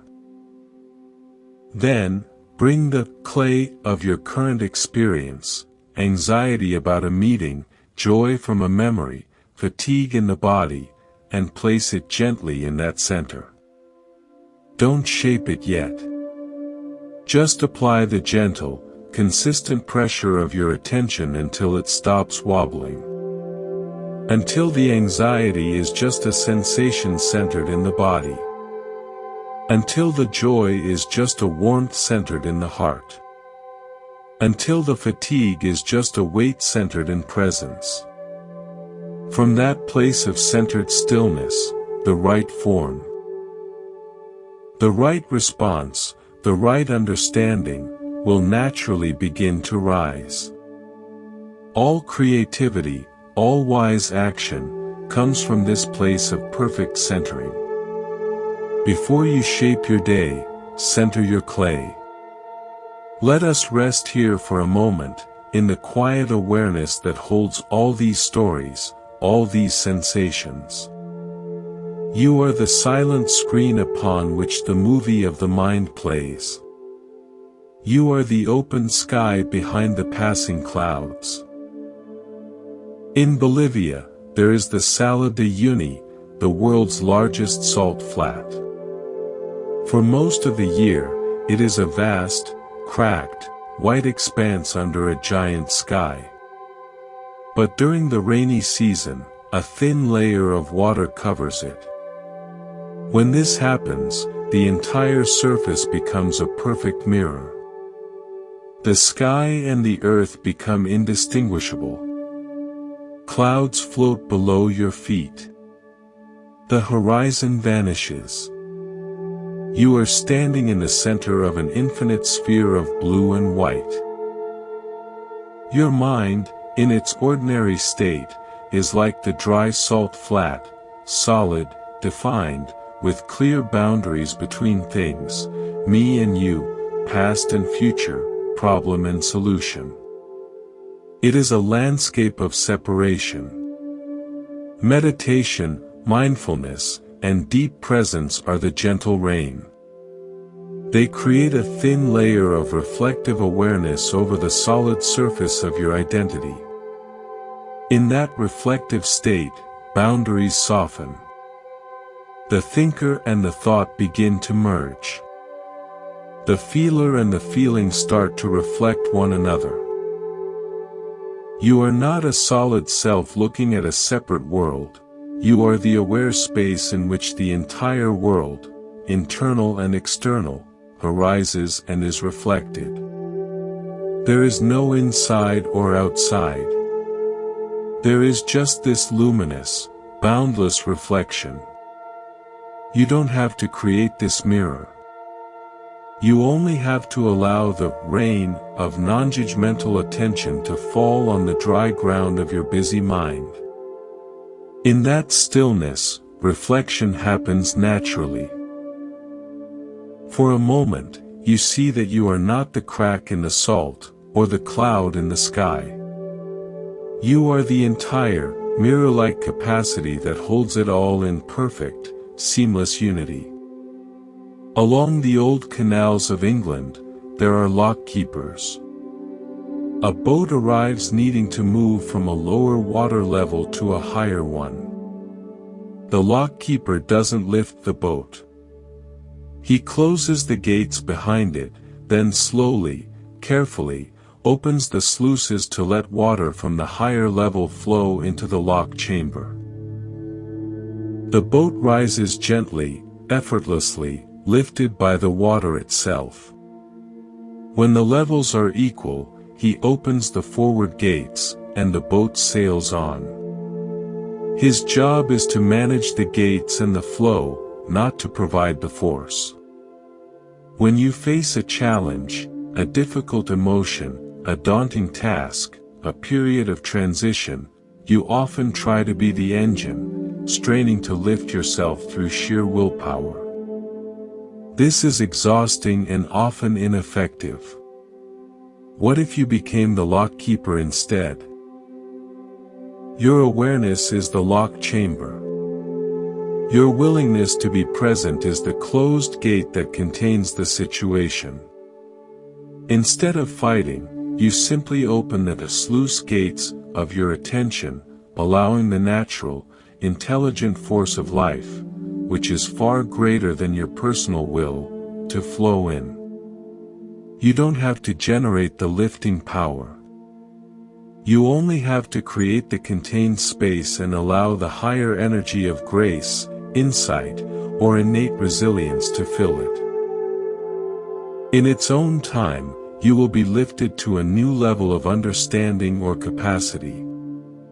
Then, you can open the gates and move forward. Stop trying to be the engine. Be the lock keeper.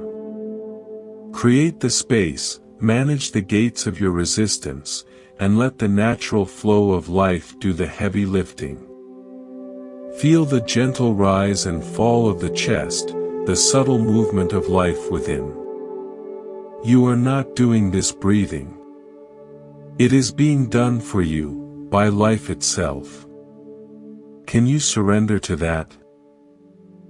Before GPS, navigators used star charts.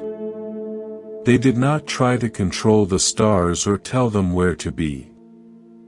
They learned the patterns, the fixed points in the seemingly chaotic night sky.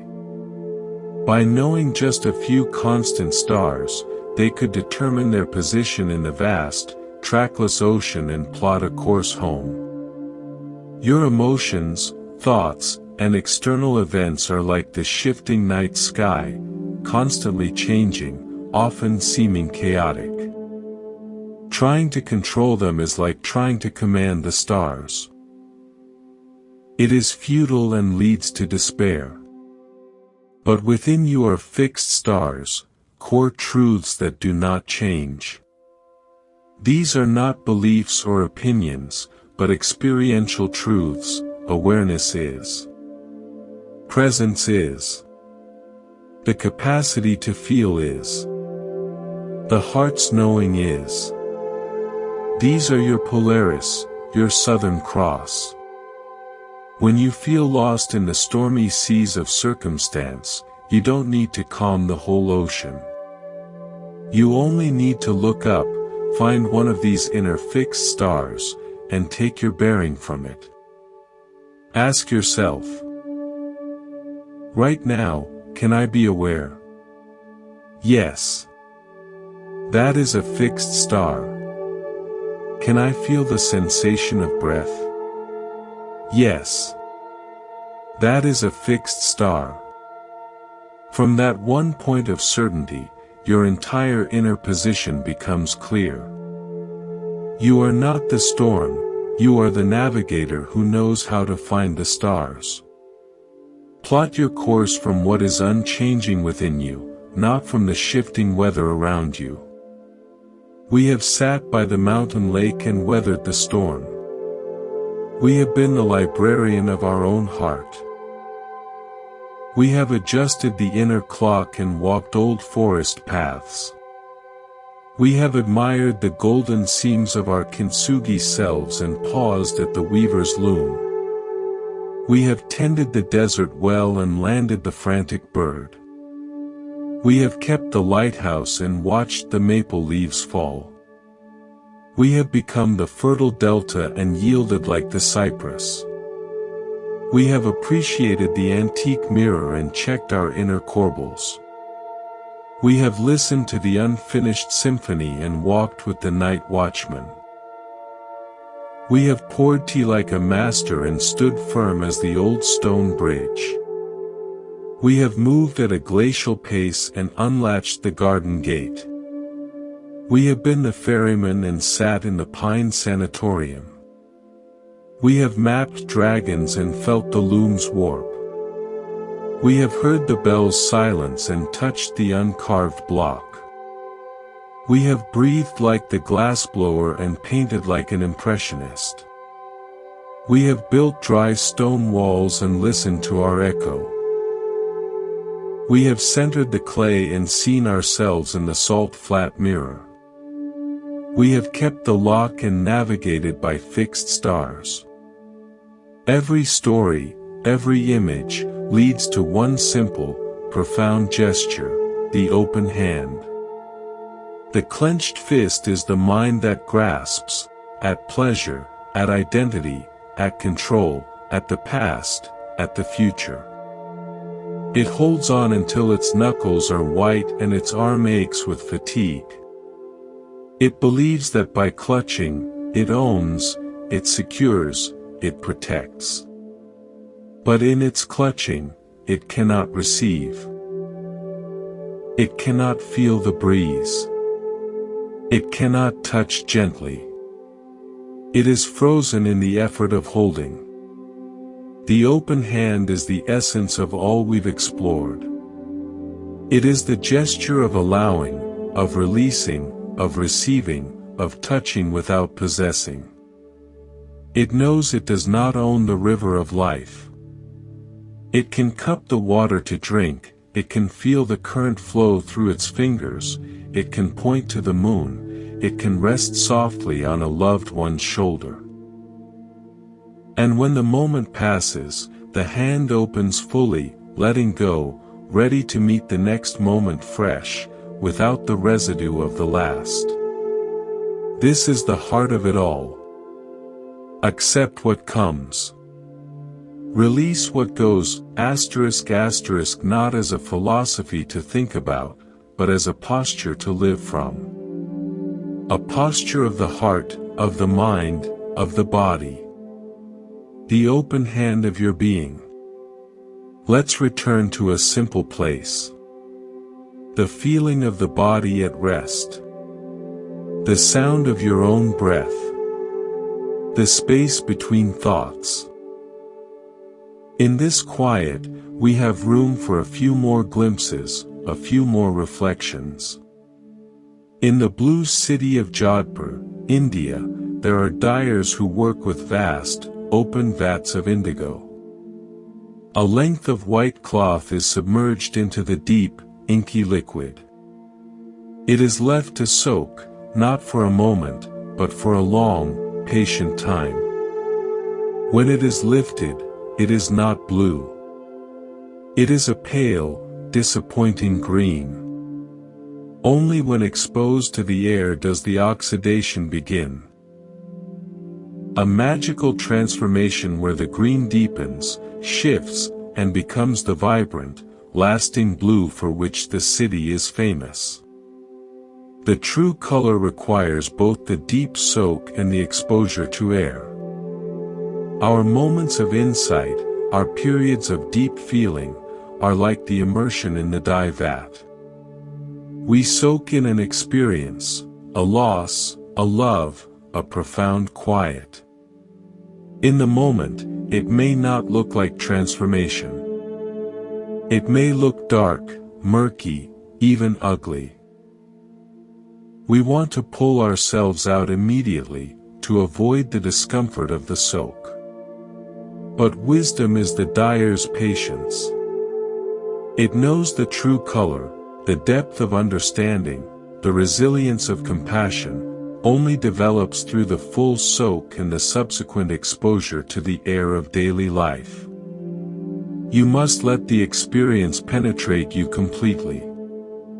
Then, you must bring it out into the light of your ongoing awareness. The vibrant, lasting change, the blue of your spirit, happens in that marriage of deep immersion and gentle exposure.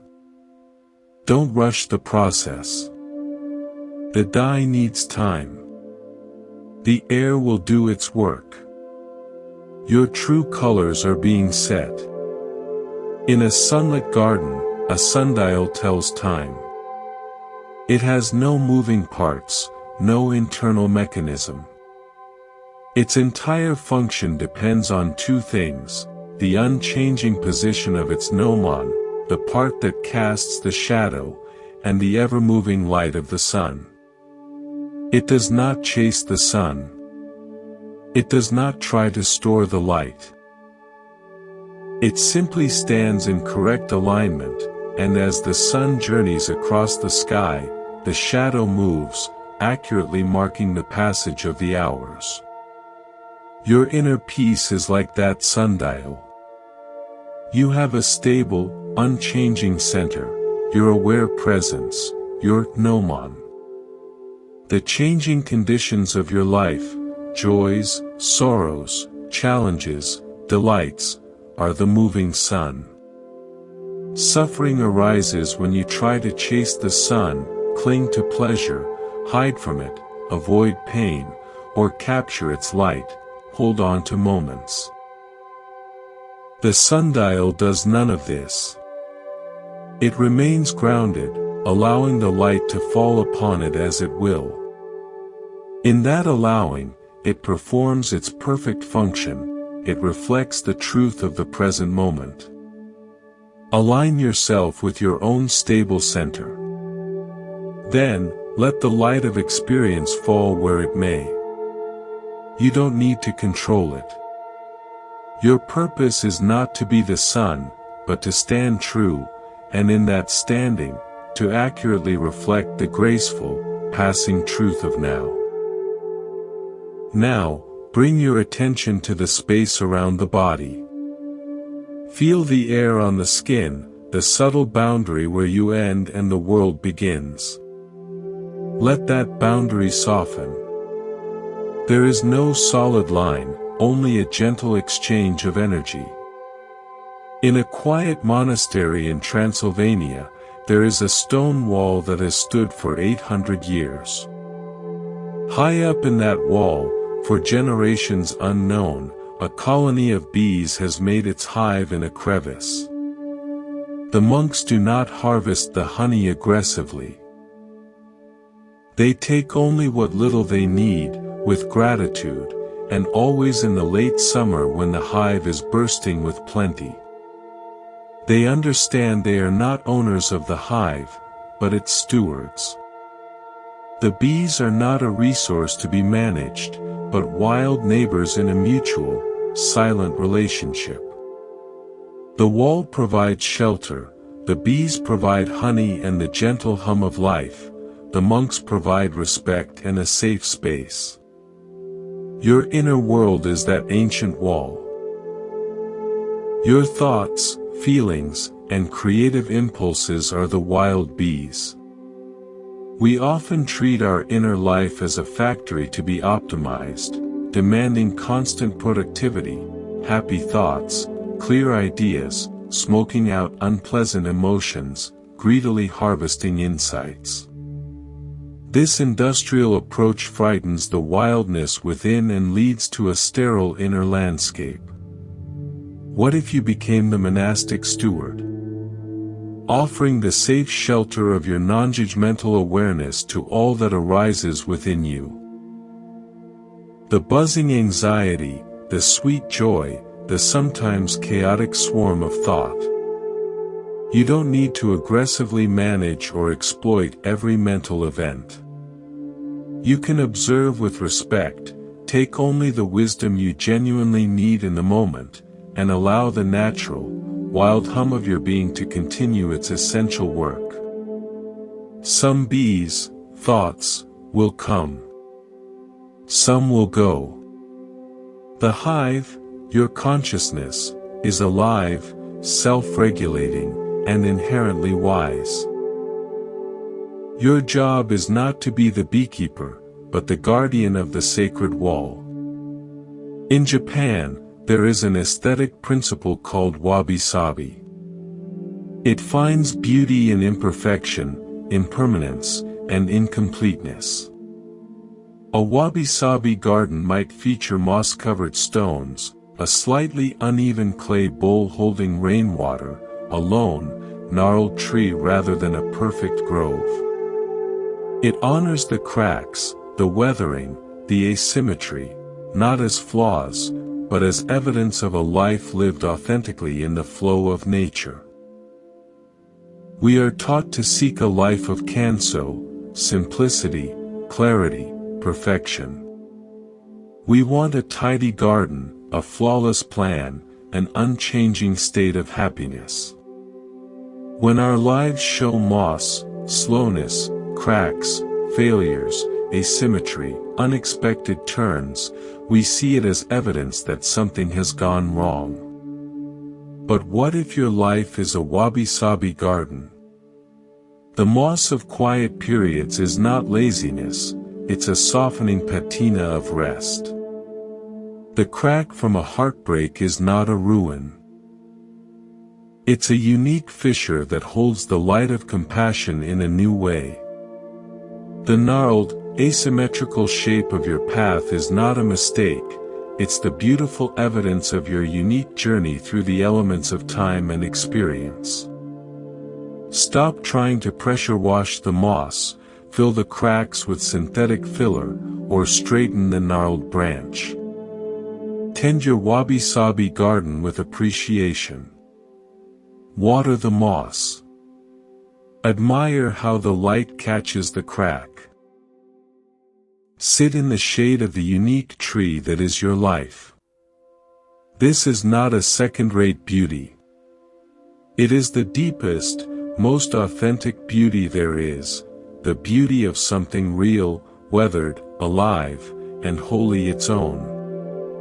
Let the breath become a soft rhythm, like a gentle lullaby for the body.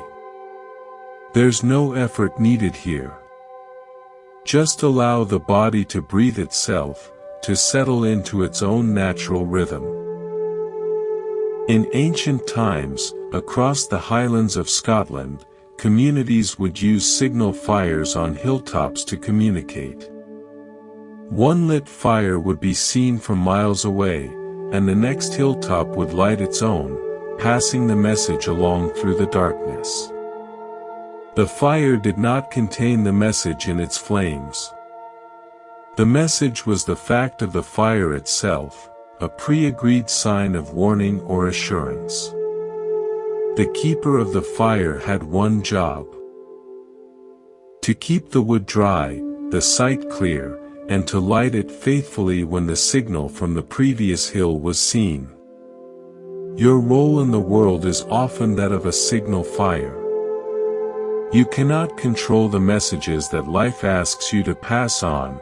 An act of kindness may ignite hope in someone down the chain you cannot see. A moment of your genuine peace may signal to another that peace is possible.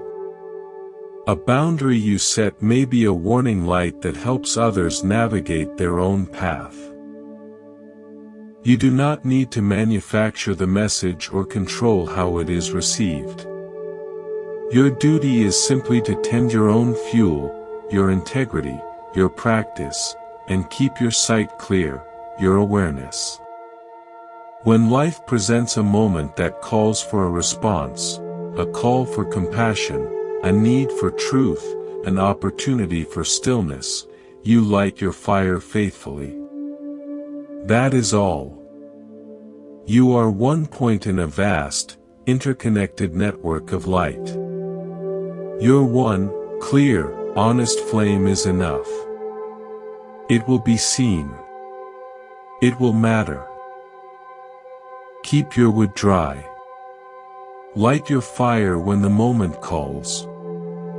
The darkness is vast, but it is no match for a single, steadfast point of light. In late autumn, on a mighty oak, all but one leaf have spiraled down. A single, russet brown leaf clings to a high branch, trembling in the cold wind. It looks like defiance, but it is not. The leaf is not clinging out of fear or stubbornness. Its stem is simply not yet ready to release. The tree is not urging it to let go or begging it to stay. There is a silent, mutual agreement between tree and leaf: you will fall when your time is complete, and not a moment before. We have many last leaves within us, habits, attachments, old stories whose time to release has not yet fully come. We judge ourselves for this clinging. I should be over this by now. Why can't I just let go? This inner war creates more suffering than the clinging itself. What if you could adopt the oak's wisdom? To look at that last, clinging part of yourself not with judgment, but with a quiet, patient acknowledgement: your time is not yet complete. There is a natural cycle to release. It cannot be forced without damage. Offer no resistance to the leaf. Simply feel the wind, feel the branch, feel the delicate, unsevered connection. And when the final chemistry of release is complete, when understanding has fully ripened, the leaf will detach of its own accord, effortlessly, and join the nourishing blanket below. Stop shaking the branch. The last leaf is not your enemy. It is a teacher of patience, teaching you that some forms of surrender can only happen in their own sweet, inevitable time. Let your awareness settle like dust in a sunbeam. There is no need to move toward anything. Simply be present, allowing everything to be as it is. In a medieval monastery, a monk spends his days illuminating a book of hours. Each page is a masterpiece of painstaking detail. Vivid colors, gold leaf, intricate borders. But the most important part of his work is not the dazzling illustrations. It is the margins. In the margins, he draws drolleries, whimsical, tiny scenes of everyday life: a snail with a knight's helmet, a rabbit playing a lute, a monk fishing from a capital letter. These marginalia are not the main text.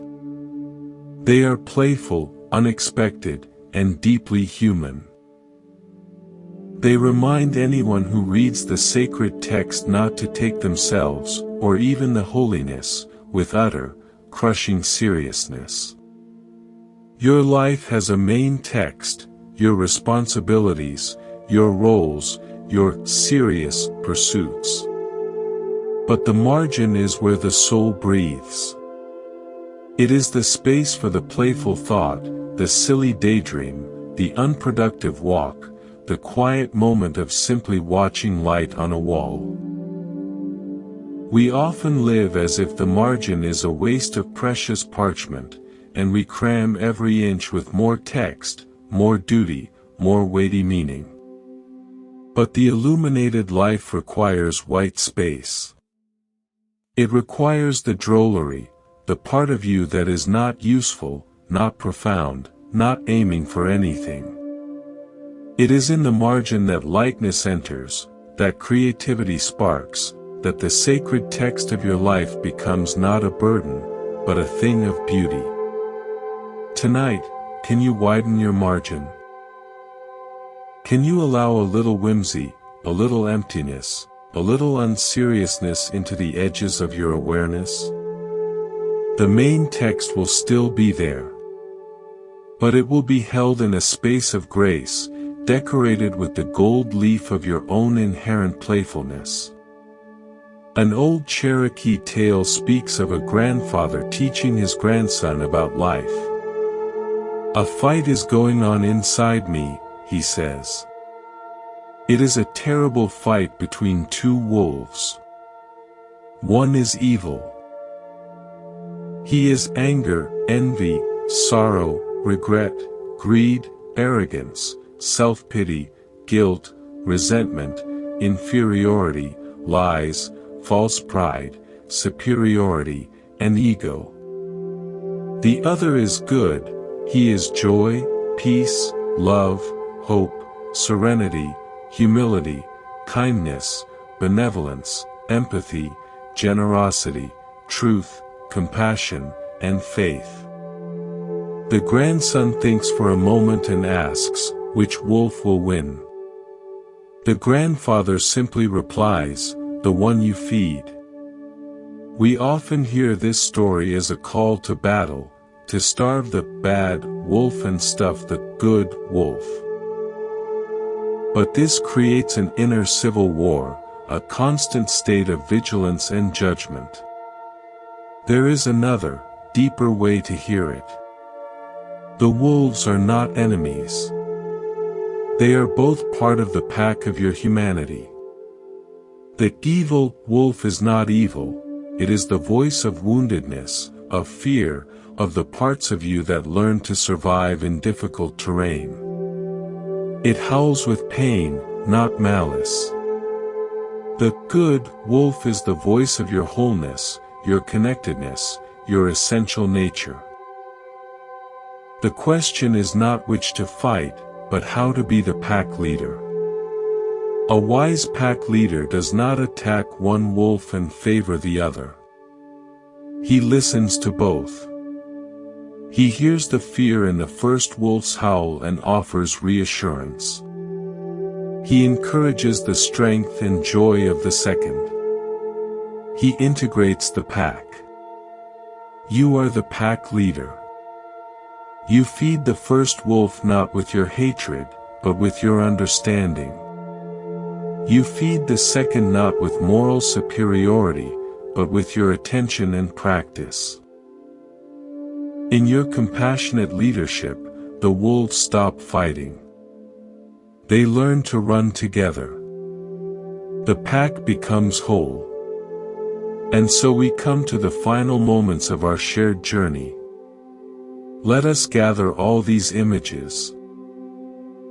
The lake, the librarian, the clock, the forest path, the golden bowl, the weaver, the desert well, the bird, the lighthouse, the maple, the delta, the cypress, the tea master, the bridge, the glacier, the garden gate, the ferryman, the pines, the spiral, the kiln, the blank page, the taproot, the cartographer, the loom, the bell, the uncarved block, the potter's wheel, the salt flat, the lock keeper, the navigator, the dyer's vat, the sundial, the beehive, the wabi-sabi garden, the signal fire, the last leaf, the book's margin, the two wolves. Let them all dissolve now, like colors blending in evening light. They were never the truth, only fingers pointing at the moon. The moon is your own aware presence, shining silently behind the clouds of thought, constant and clear. You have traveled far without moving an inch. You have come home to the only place there ever was, here, now, as you are. Accept what comes. Release what goes, asterisk asterisk the open hand. The mountain. The sky. This is the practice of a lifetime, offered in a single breath. It is always available. Thank you for your gentle attention. Thank you for being here. If this space has been a refuge for you, consider subscribing to Monk's Temple. It is a simple way to keep this door open, to return whenever you need to remember the depth of your own lake, the steadiness of your own mountain. Go in peace. Live with an open hand. Rest deeply in the truth of your being. Good night.